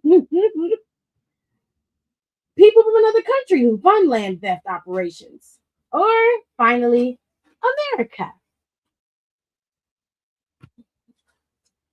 There's a little bit of an addendum here, just a little side note. So we're going to read it. And it's called The Real Wakanda. In 1324, Musa I, the 10th Mansa, or king of West African Empire, Mali, began a 4,000-mile pilgrimage to Mecca. Before his Hajj, the African and Muslim worlds had heard little about the empire and they heard little about the emperor, who united many parts of the modern day Mauritania and Mali Mel. And Europeans had no clue who he was. But after his trip, Mansa Musa literally put the kingdom of Mali on the map. And to this very day, historians universally consider him the wealthiest human being in all of human history. Born around 1280 as Kanga Musa, a name that refers to his mother, Kanku Hamadu, Musa was born into the matriarchal Mandika society. Although his father was not a royal, Musa was appointed a deputy to the empire and assumed the throne in 1312, when the previous king took a pilgrimage to Mecca and did not return. While Europe was slowly emerging from the poverty, war, disease, and the Great Famine that killed one in every 10 Europeans between 1315 and 1316. Musa was building universities, mosques, and city centers throughout the empire of Mali. Instead of conquering land through war, he expanded his empire through annexation, as he used his control of gold and salt to connect desperate city states to one empire. It is said that by the end of his life, it would have taken an entire year to go from one end of the Mali Empire to the other. Because of this, Mansa earned more titles than LeBron James. He was called Emir of Mel, Lord of the Mines and Wangera, Conqueror of Granada, Mother of Dragons, Best Rapper Alive, and the Lion of Mali. The only titles that he never earned were Best Rapper Alive, Mother of Dragons, and the hardest working man in the show business. At its height, scholars say that the kingdom had 400 densely populated cities in the Niger Delta. The University of Sankor of Timbuktu, Mali, still stands where he built it after conquering the area. That was my foot. Sorry. Most accounts say that he took 60,000 men on his Hajj with him and balled out along the way, much to white people's dismay. Never one to be stingy with his money, Musa is reported to have handed out gold bars to poor people along his travel route. Almost every version of his Hajj tells the same story. King Musa handed out so much gold to the poor, it actually collapsed the entire gold market in the Middle East. So what did he do to fix this? In perhaps the greatest money move ever made, the king borrowed all the gold his crew could carry from Cairo. Of course, he didn't need it, but the scarcity of the precious metals settled the market. Then, like the baller he was, he simply repaid the Egyptian money lenders back, plus interest. I'm sure he also included a note that said, "My bad. I'm not supposed to be hanging, I'm not used to hanging out with a lot of broke people." This is what it says in this book. I'm not making this up. That's a wild ass thing. You're like, you're poor. I don't like hanging out with you. Here you go. You're rich now. Take it. That's a wild ass concept. When he returned to Mali, Musa brought back some of Spain's and Egypt's most prized architects and builders, creating an even wealthier kingdom. Mali began showing up in. Hold on a second. Historians say that by the time he returned from Mecca, he controlled most of the gold and salt in the Mediterranean. Coincidentally, this is when the kingdom of Mali began showing up on European maps. How and when Mansa Musa died is a topic of fierce debate. But in our extensive research, we could not determine whether Mansa Musa released his tax returns. We're then moving on to the next chapter. Was I reading chapter 2 or chapter 3? Child, I was reading chapter 2. Thought you were gonna read it all the time? Yeah, because it broke up the chapter. That's why I thought I was on chapter 3. Because it gave me like a unit review in the middle of it, But actually, I was on chapter 2 still. My bad. No, I legit was reading chapter 2 this whole time. Chapter 2 was tiny chapter. Anyways, it was like a piece of chapter 2, like a little stoppage. Let's see what the comments are saying. It is, but it's interesting. We're moving on to chapter 3. Chapter 3 is called The World Recentered. There are so many worlds. Centuries after pharaohs, emperors, czars, sultans, khans, caliphs, and kings all took turns ruling the desperate, sometimes simultaneously existing regimes that historians then and now refer to as world ruling empires, a brand new dynasty emerged in South Carolina. Just as Rome, Egypt, Athens, or Carthage are considered by ancient historians as world capitals, for Black Americans, South Carolina stands as the capital of the known world. Understanding the history and legacy of Africans in America and America itself cannot begin with the tea tossing frat boys of Boston or even the self righteous Constitution writers of the North. America's fortune, fame, and even its independence began in South Carolina. In many ways, the Palmetto State served as the template for America's pseudo democracy, a system in which labor intelligence was stolen from West Africa and enforced by enslavement and exploitation of their peoples. South Carolina's white settlers benefited from the evolution of human bondage in Virginia. If you recall where we last left off, the Jamestown colony was on the verge of collapse because of the bumbling blue bloods that didn't know how to farm, hunt, build, or survive, and were starving to death despite having land galore. While the Brits were loving the tobacco coming their way, the colonies still weren't exactly making a profit to the point that the Virginia Company couldn't even pay its investors. They needed people that knew how and muscle to do things. But the rumors about disease, arrows to the leg, and colonizers literally having each other for dinner didn't help generate enthusiasm among working class Englanders to try out the new land. Even the poorest citizens had no desire to cross the ocean for a chance at starving to death. To solve this personnel problem, the Virginia came up with a novel solution. On November 18th of 1618, the company passed the Orders and Constitutions, which included a provision that would rescue the failed experiment. Instead of enticing workers with money, the Virginia Company's Great Charter of Privileges and Orders and Laws offered free land grants to anyone who provided funds for poor people to move to the colonies. An affluent landowner would receive the rights to 50 acres for each head they brought over, garnering as much as 200 acres for a family of four. This, my dears, is where generational wealth comes into play. But I'm getting a little ahead of myself. Let's continue.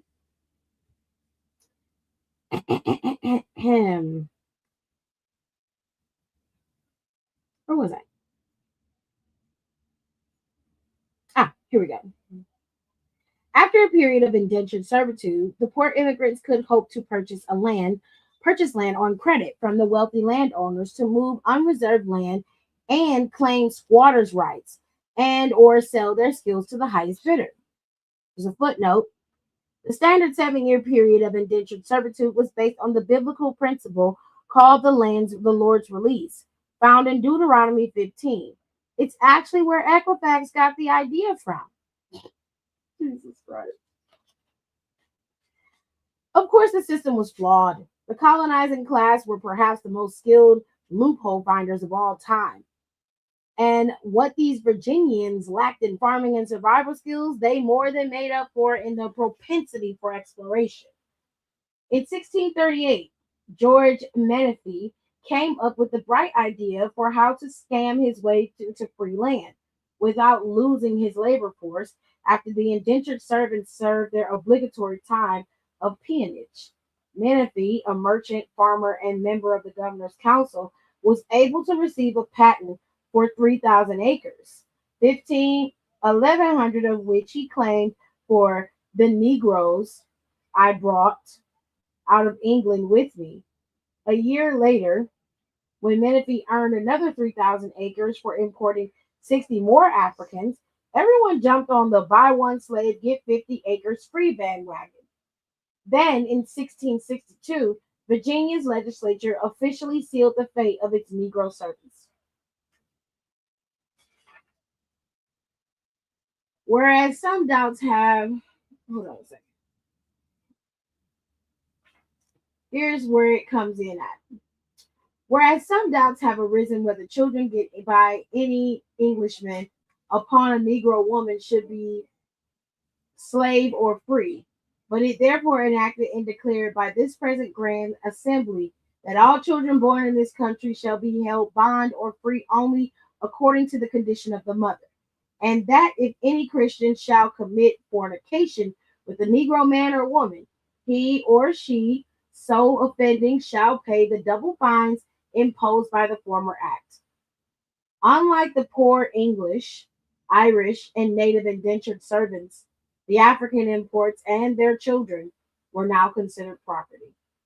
The black head right scheme exploded after this.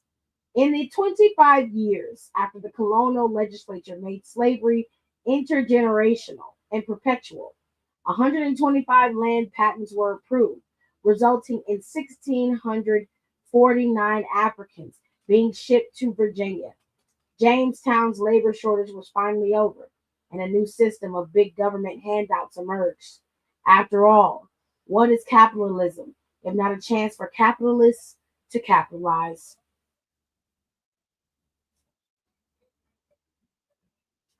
By creating a legally binding, race based, intergenerational, perpetually oppressed class of human beings, Virginia revealed that all that nonsense in the colony's first chapter about God, liberty, and the true religion was a farce. Slavery was an American idea.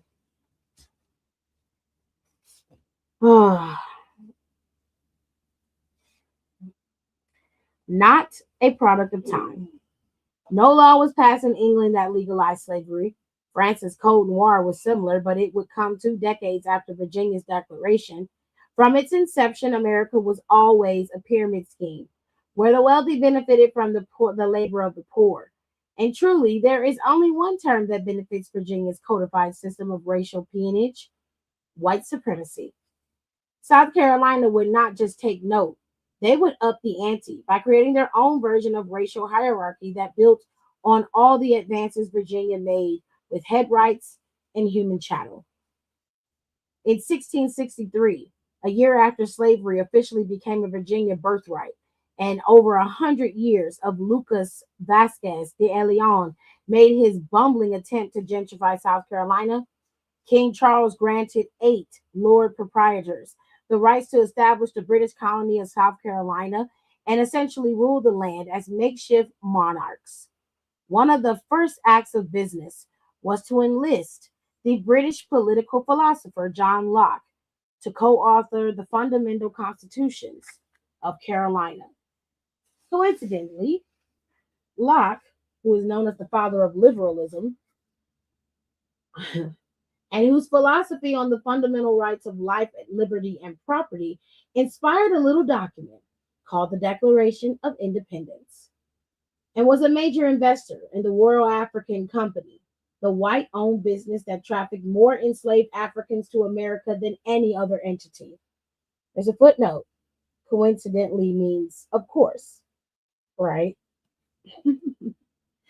Locke enumerated the laws and rules for Carolina's organizing document, including a clause that would come to forever be known as Article 110, which stated, "Every freeman of Carolina shall have absolute power and authority over his Negro slaves, of what opinion or religion soever."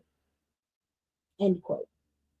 Carolina's white supremacy was baked into the social structure as one of the colony's founding principles, and slavery proliferated. The proprietors of the Carolina Territory faced a plight similar to the situation recently overcome by Jamestown's venture capitalists, Not only did Carolina's new residents have to deal with a hostile indigenous population, but the indentured English farmers never seen a climate and soil like this. South Carolina's early white residents saw what Virginia's elite class did to the few pieces of human property and assessed it to head rights. They checked the stock price for slaves and said, "Hold my ale." The Carolina colony would build an empire of slavery. In 1672, Morris Matthews was granted several hundred acres overlooking the Ashley River, a few miles outside of England's first pre-planned city in the American colonies, Charlestown at Albemarle Point. Apologies if I got that wrong. 4 years later, Matthews gave up and sold the property to Thomas and Ann Drayton, a wealthy English couple who owned several forced labor citrus camps in Barbados. To expand their agriculture empire, the Draytons claimed head rights based on their stolen Africans still living on their Caribbean properties. Instead of transporting all their Bajan captives to Carolina, they decided to supplement their enslaved stock by abducting a few prisoners from Africa's windward coast. The Drayton's plan was impeccable. They now amassed all the free labor they needed to build their bootleg version of Tropicana.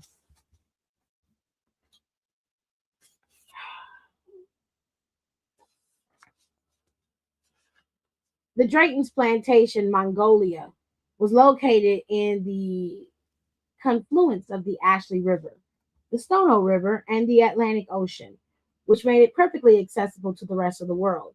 However, the brackish water made growing tobacco, vegetables, or most food staples nearly impossible on a large scale, and the porous, rich, low country soil didn't allow for the citrus farming the Draytons had mastered in Barbados. When the Draytons tried to jump the silkworm bandwagon, that failed too. As white colonists in Carolina succumbed to an outbreak of malaria and yellow fever in a tale as old as America, the Draytons began running out of time, money, and food. Curiously, the Draytons noticed their enslaved servants didn't seem a bit worried. When they investigated, the privileged, not actual planters discovered the Africans had been growing their own food, including a crop that the Draytons had never seen produced by any English laborer or white Barbadian bondsman. You want to take a guess at what that crop is? The Africans were growing rice. Rice growing is a difficult venture. Planting, growing, harvesting. The staple requires the engineering of levees, dams, and dikes. Aside from the west coast of Africa, the only regions in the world that produced rice on a large scale were in Asia and in a few in Italy. In humid climate like Carolina, it is a backbreaking prospect for fosters disease, dehydration, and exhaustion. But even in these conditions, the Drayton's stolen human class were able to persevere, saving the family from starvation and the entire Carolina economic system from collapse with the introduction of America's first edible cash crop, rice. The Draytons were not engineers, nor were they farmers. They had money, absolute power and authority over their Negro slaves, and in a sense of just how valuable it would be to grow this crop on a massive scale. So they proceeded to raid Sierra Leone and the West African rice coast to pilfer the people who would provide the knowledge and manpower to continue growing the grain that would become the South Carolina staple. My. Their genius plan had a few flaws. The slave thieves figured they could just throw a net over a few Africans and they would all magically have advanced horticulture degrees in rice growing that would directly translate to Carolina colony. Naturally, these enlightened men did not take into account that Africa, a continent larger than the United States, Brazil, Italy, and China combined, was rich with biodiversity, thereby necessitized different types of cultivation. Oh my God, look at that. In Africa, there were rice cultures, each with its own distinct botanical adaptation, according to the topography, geography, and soil. In the rain-fed uplands regions of present-day Sierra Leone and Liberia, women dropped grains into shallow holes made with the special hoe that covered the seeds with the heels of their feet.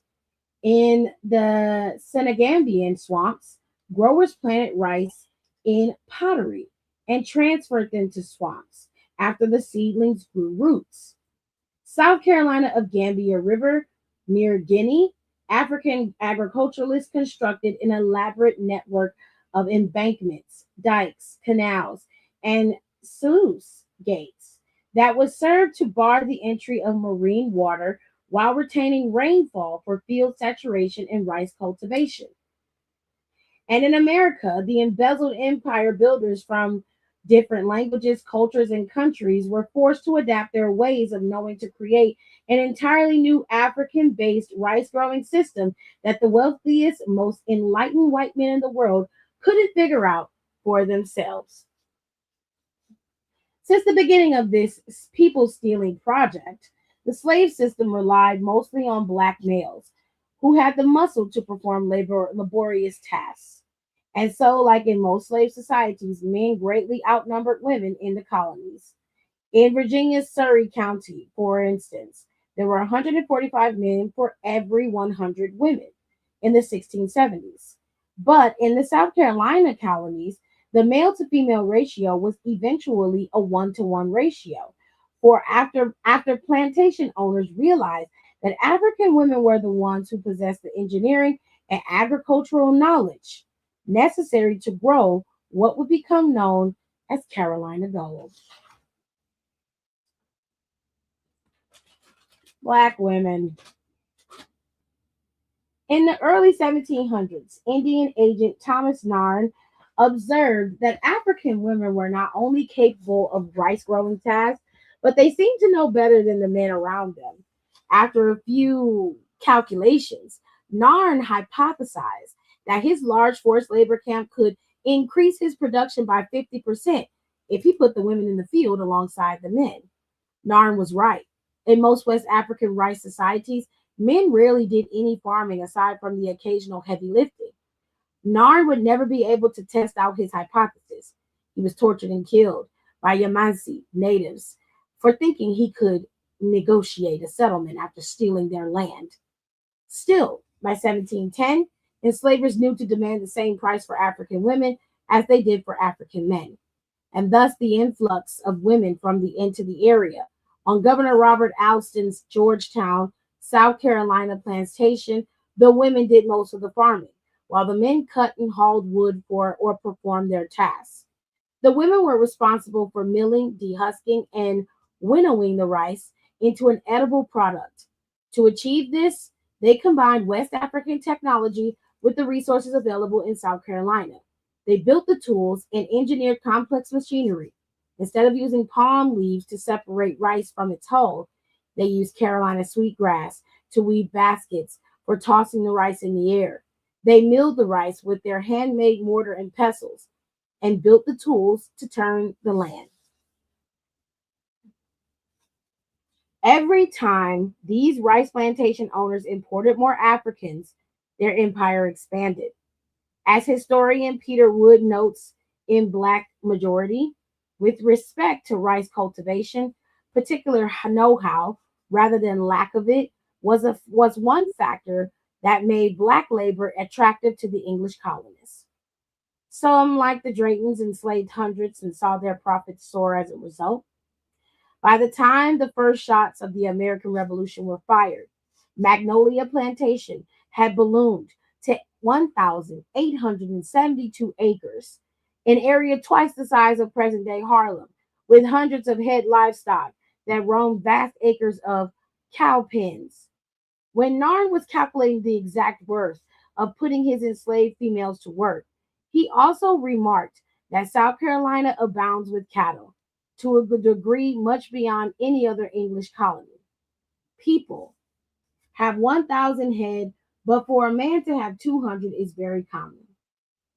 And just as the naturally gifted female horticulturalists, field gals, were adept at growing and harvesting rice, the South Carolinians discovered that slaves from the plains of Ghana and Gambia were skilled at herding cattle. Unlike the white buckaroos and poor crackers who use whips, the black cattlemen used salt, fire, and dogs to corral the livestock when the plantation owners needed to find them again, usually around tax time, making the cowboys as valuable as the field gals.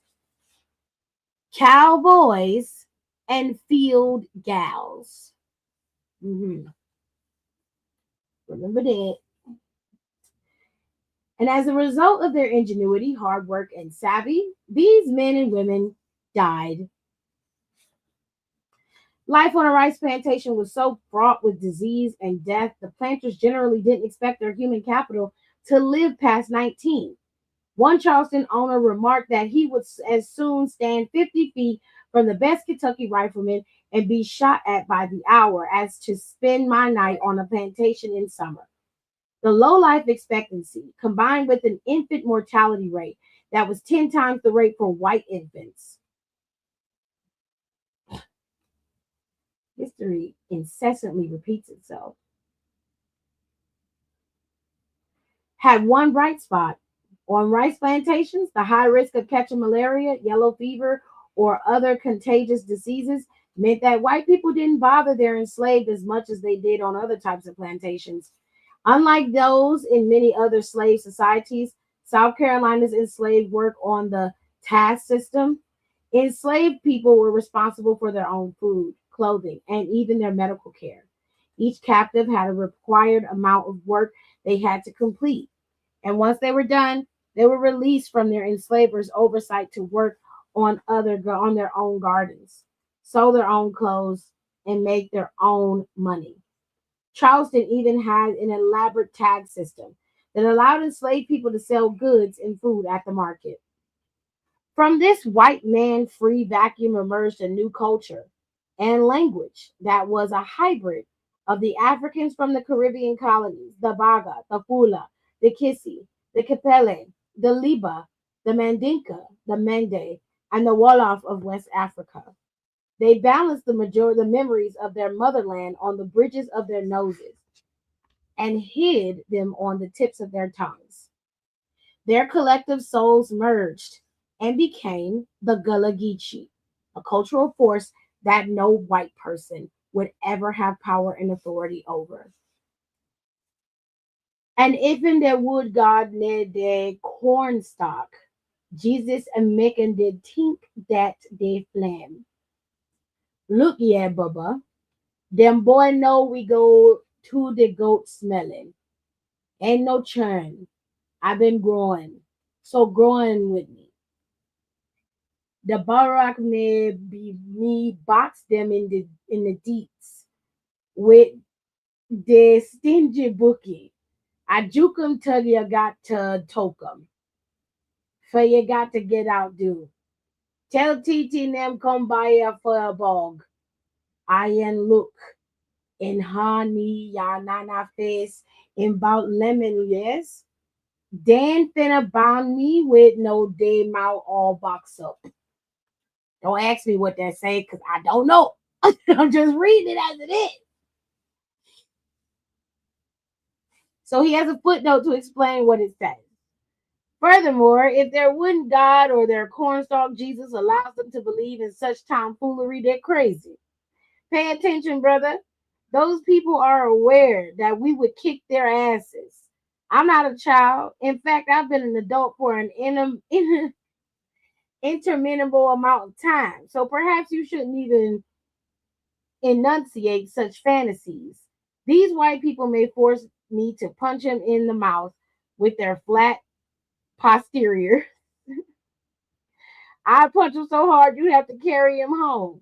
But before you leave, please tell your sister to stop by in the immediate future and enjoy some rice furlough. Because I haven't seen her in nearly 11 years. I don't want her to curse me out and have a frown on her face. That's what they said. That's the Geechee language.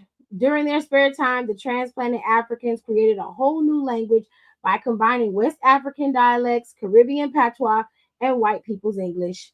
Geechee lingers in the way I speak to my sister and mother when they call from Monk's Corner, South Carolina. It renews itself every time. I cook a chicken bog, which is different from some perlo, the way my Uncle Junior taught me. One knuckle of water. Wait for the water to the stop busting. Stop mash it on top of it. Lower it down till you get to the little fire. They said lower it down till you get to the little fire. My great grandma used to call it lazy talk. But I recognize this language too. I hear it in my uncles and my aunts. They also live in North Carolina and South Carolina. But my great grandmother used to talk like this too. Make me feel like I'm at home. At the 10 minutes, watch out fire, but do not take the top off till you make your plate. You bim? A chicken bog It's not the same as chicken bog. A bog is a whole thing, like a pie or a ninny. Okay, I see. And even if you're not from the South, you speak it and you don't even know it. When you bring in your own tote bag to the farmer's market, you're using a derivation of the Kikongo word tota or pickup. Thinking about checking out a movie? If you buy a box of goobers, you're using kimbundu, a word for peanut in Guba. This is where it all began, from the work of women who knew how to build, engineer, plant, and harvest. It's the food and the culture of my known world. It's coded into the culture and language of America, and Black people created it from scratch. By 1776, South Carolina was the number one exporter of rice to England, the number one supplier of salted meat to the Caribbean, and had the highest per capita income in the British colonies. And the colony that had intended to recruit white people to grow citrus was now majority Black. In the 5 years before the American Revolution, South Carolina had imported more enslaved Africans than all the other imports in all the other American colonies combined. Over the life of America's legalized transatlantic human trafficking system, 40% of this country's human imports passed through Charleston Harbor, earning the South Carolina city the title of slave capital of the New World. As they lived in these relatively insulated worlds, they had created their Creole became they had created their Creole became a tool of survival and resistance, allowing the enslaved to communicate with their fellow captives in stealth right in front of their ignorant masters. As a result, rebellion also became contagious in the culture of South Carolina's enslaved. On May 6, 1720, the Negroes of South Carolina murdered plantation supervisor Benjamin Cattle along with an unnamed white woman.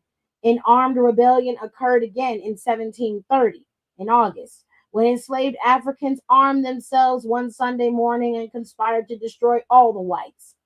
Three more took place on the South Carolina Rice Coast in 1739, the most famous of which occurred not far from where the Drayton's son John had just purchased the first of more than 100 properties that the intergenerational wealth bought from African labor.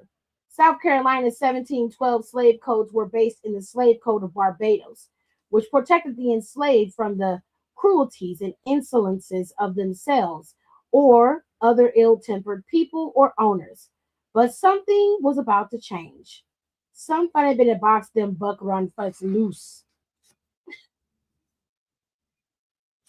Ladies and gentlemen, that was chapter 3. And we have a little addendum, but I'm not going to read chapter 4. Let's read the story of Anna Nzinga, the king of queens. Historical revisionists and people who jog in place at stoplights often dismiss the impact of white supremacy and slavery by smugly reminding others, well, Africans enslaved their fellow Africans. While this is a simplistic summary of how colonialism works, the 20 and odd enslaved Africans who arrived on the White Lion in 1619 were probably from the Ndongo Kingdom in present-day Angola. 5 years later, Anna Nzinga's actions would disrupt the business of the original slave traders. After the death of her father, king of Ndongo, Nzinga's brother had her sterilized and ordered her son to be killed so she would not become queen. Nzinga fled to nearby Matamba, but when her brother realized he couldn't defeat the Portuguese on his own, he begged Nzinga to negotiate a treaty.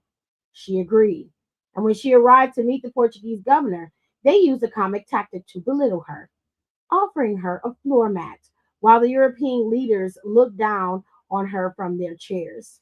Unfazed, Nzinga ordered a member of her court to get on all fours and sit on his back, placing herself at their level to negotiate the treaty. Although the treaty didn't end the trade of enslaved human beings altogether, it required the removal of Portuguese forts that facilitated the slave trade. Of course, being the colonizers that they were, the Portuguese reneged on that deal and continued to take slaves and precious items from the Ndongo. After her brother died, Nzinga had her brother's son, the heir of the throne, killed. Damn. Well, I mean, he did kill her son, so that's fucked up though. And when her rival Hari teamed up with the Portuguese enslavers and declared that a woman could never control the kingdom, Nzinga fled to Matamba. She slowly increased the size of her army, kidnapped their queen and the queen's daughter, and eventually returned to Ndongo to take her throne. In 1648, Nzinga was the ruler of Ndongo and Matamba. She called herself the king. Researchers say Nzinga defied gender norms by deciding to become a man. Not only did she dress in traditional male attire, but she also required the stable of husbands to dress as women. Ah, Ooh, Lord of mercy. I'm going to read it again for those of y'all who don't have your ears on. It says Nzinga defied gender norms by deciding to become a man. Not only did she dress in traditional male attire, but she also required her stable of husbands to dress as women. Mm, mm. Shout out to all the transgender people out there in the world. I hope y'all are having a wonderful Valentine's Day and a safe and happy life, okay? Because you are here. We see you. When the Portuguese declared war, she personally led her troops into battle and was, by all accounts, a fearless warrior and exceptional tactician. Using guerrilla warfare and implementing the war strategy of the Mbangla, Nzinga fought the Portuguese to a standstill for 30 years, all while expanding her empire. In doing so, she also declared that any African enslaved by Europeans would be free in her kingdom. When she defeated a neighboring army, she would integrate the conquering troops and force the leaders to teach her armies all their tactics, essentially creating an unstoppable force. After conquering a new land, Nzinga only had one rule for her subjects: no slave trading. Of course, this wasn't just an act of benevolence. As Nzinga's empire grew, she depleted the Portuguese supply of human chattel, which crippled their slave economy while diminishing their army. Sorry. On November 24th of 1657, the Portuguese gave up. They gave Nzinga the rights to all the land and agreed to a peace treaty. She spent the rest of her life resettling slaves, establishing trade, and reestablishing her kingdom. Nzinga lived until the age of 81. After her death, Portugal eventually reinstated its claim. 8 years later, Ndongo became part of the Portuguese Empire, but the descendants of the mother of Angola will resist colonialism forever. So let's have a little conversation, shall we? Oftentimes, when we have these conversations about slavery, about white supremacy, the narrative comes up that somehow Black people are involved or at least responsible directly for their own enslavement. So, white people can't be bad because Black people did it. So, why are you mad? The difference is that 90% of the time, we know for sure via the historians who documented not only Americans' history, but other history across the world, that Black people were not enslaved due to the fact that they were Black. They had slaves for sure, but most of them were captured from rival tribes, just like any other place or culture around the world. Sometimes an enemy would invade the territory. You would capture them. They would become a prisoner of war. Then you had indentured servants. They became indentured servants because they owed somebody money. They may have stolen something, or they may have not done a job correctly, and therefore they have been, you know, indentured into servitude. But this would not be something that was a lifetime thing where the person were owning another person. They were indentured to doing work to pay off a debt. That is a big difference from chattel slavery. Okay. The difference in what we're talking about is that the African tribes had no idea what they were doing with the slaves once they were sold into captivity. They assumed that they would be able to work and move the same way that they do in Africa. They had no other reason to distrust them. Unfortunately, that was a big mistake. No one, however, absolves African people of their part in this particular slave trade.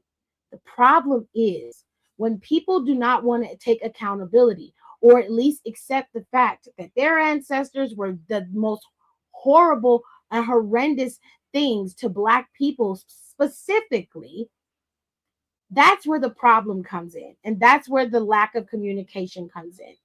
This isn't about you per se, as a white person.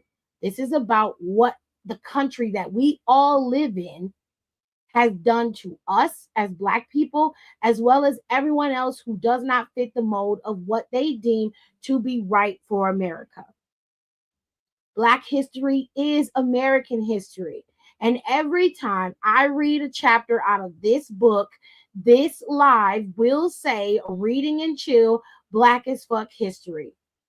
You get mad when you are not the focus of attention, when you're not the one who gets to have all of the love and admiration. But when I'm now telling you what I'm reading and speaking the truth, then I get shit like this. I get it's inappropriate for content and title. I get how many countries are in Africa. You tell me. You seem to have an idea of how many countries are in Africa. Moral of the story is, people, please read. You learn so much when you read.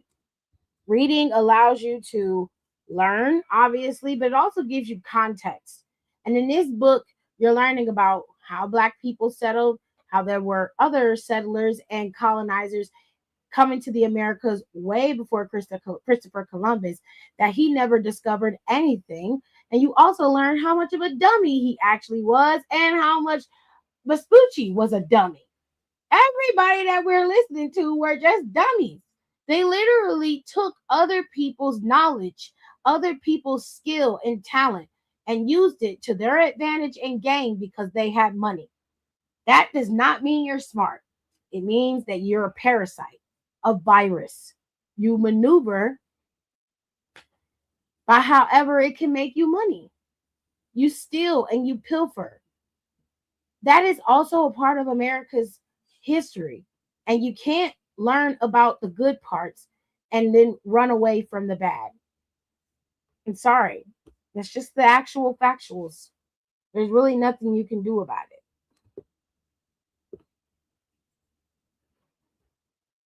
Reading is knowledge and knowledge is power. It is. But I loved the story about Nzinga. Now, if you didn't come in when I was reading about Nzinga, she was basically an African warrior princess who came, conquered, and stole. And that lady said, I'm not conforming to your gender bullshit. I'm going to dress like the man you wish I was. And every man that I'm with going to dress like the woman I want them to be.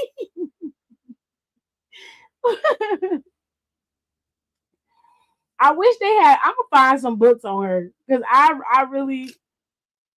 Because what that does is give you some true background. Oh, uh-oh. Like I locked out. Because what that does is give you some true background into how the gender norms were not always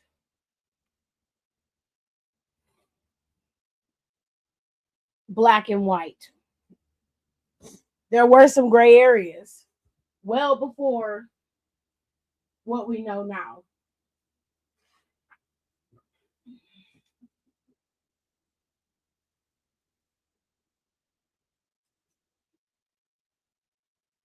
I found a picture of her. Wow, she was really pretty.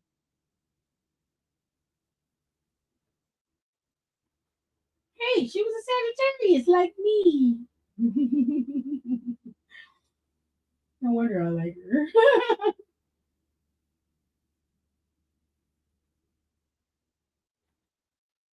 I'm gonna show y'all what Queen Anna looked like.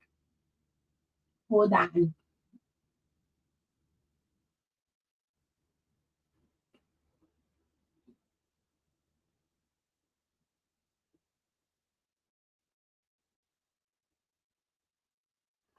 Hold on, guys. Hold on. Excuse me.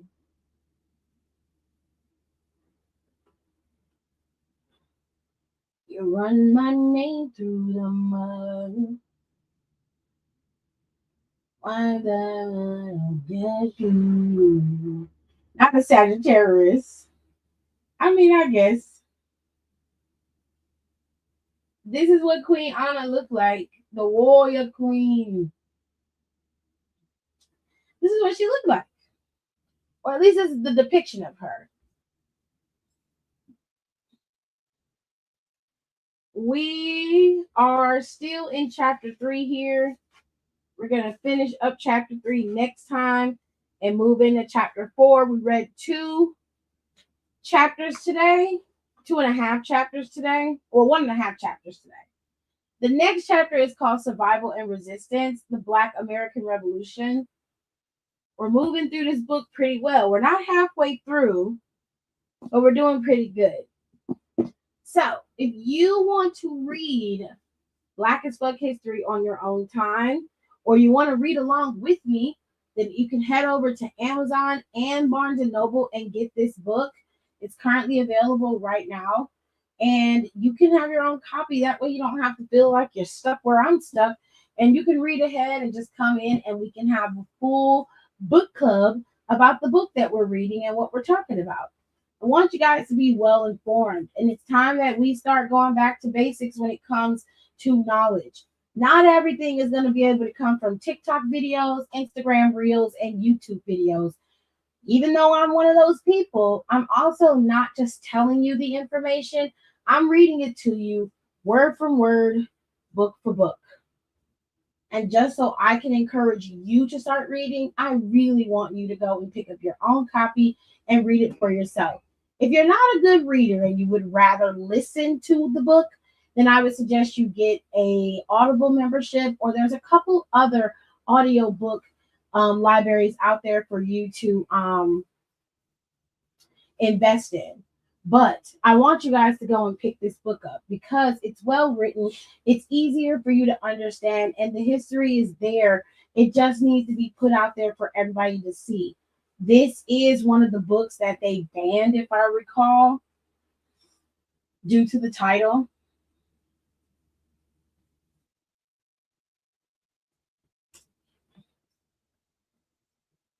Run my name through the mud. Wipe that dirt off your shoes. Yep. Black as Fuck History is one of the banned book lists. One of the banned books on the banned list. Because it is targeted due to its often humorous and unwhitewashed account of American history. And this challenges very traditional narratives about slavery, race, and white supremacy. This book is restricted in schools, and it reflects on a broader nationwide effort to censor books on race and Black history, particularly in the states like Florida. So this is one of the banned books, and now you see why it was banned, because it gives you the history with no filter, but it gives it to you in a nice way so that you can understand it. I highly recommend that you go and pick this book up because it's really, really interesting and it's well written. I'm going to continue reading it every Saturday as long as there's no PLE. We're going to come over here, we're going to sit back, and we're going to read. And if I feel like it, I'll come back on here on Sunday and I'll read. Now, what will happen on days that I just simply cannot do reading and chill for Saturdays, I will pre-prepare the video for you and it will go up like a live on Saturday, and you guys can just come in and listen to me read and rant about what I've learned in this book. Okay, so we'll do it that way. If I can't come in live that day, I'll make sure I pre-record the next week and get it up. My husband's birthday is next week, so that will be a pre-recorded video that will go up next Saturday, because I'm not going to be spending time with y'all on my husband's birthday weekend. I'm just not doing that. Love y'all, but not that much. Okay. Anyways, I will see y'all live the week after next on Saturday. Well, no, because wait, ain't the week after next? Oh, class. bitch. Back fucking Elimination Chamber. Elimination Chamber is the week after my birthday. Yeah, so y'all can get 2 weeks of a break from Reading and Chill, at least the live episodes. After that, the first week of March is where we'll pick back up with Black as Fuck History and finish reading out the chapters. But I'm gonna read a couple chapters in the recorded videos, and what I'll do is next week you'll get a recorded video, and the week of the 28th you'll get a recorded video on Sunday. That way you guys won't feel like you missed anything, and we can keep everything rolling. All right. And don't worry, there is a new episode of Wrestle Eats coming out. And this episode is Kurt Angle's episode because Kurt Angle loves spaghetti. So we're making spaghetti. And I'm going to show y'all how my family makes it, okay? I'm going to pre-reference this shit right now. I don't put a hell of amount of sugar in my spaghetti. I seen bitches taking bags of sugar and dumping half of the bag of sugar in spaghetti. Your spaghetti should not be sweet, ho. I cannot scream this loud enough. You should not have sweet fucking spaghetti. Get y'all shit together. Y'all is out here serving spaghetti that tastes like candy. What's wrong with y'all? Who told you to do this? No, ma'am, Pam. But we're going to make it. We're going to film it. And then I'm going to make sure we edit it and get it posted next week. And you guys will see how I would make spaghetti for none other than the Olympic gold medalist who won a medal with a broken freaking neck. I'm going to show y'all how we are to make him spaghetti. And we're going to make some garlic bread and a nice little salad on the side. It's going to be real short. It's going to be real nice. Make sure y'all follow me for that video. We're going to edit and post it next week in the middle of the week. I think I want to post it on a Wednesday right before I go live, so you'll get a 2 for that day. We have a good time. I promise y'all these next couple of weeks are going to be very interesting. All right? So thank y'all so much for coming over here to Reading and Chill. I will see you guys again live for Reading and Chill on the first week of March, which is the 7th. That is when I'll be back live for Reading and Chill. By then, we should be on chapter 6, maybe 7. Okay? So we're going to be moving right along. All right? Love you guys to death. Make sure you subscribe. Okay? Make sure you rate, comment, and subscribe. It is imperative.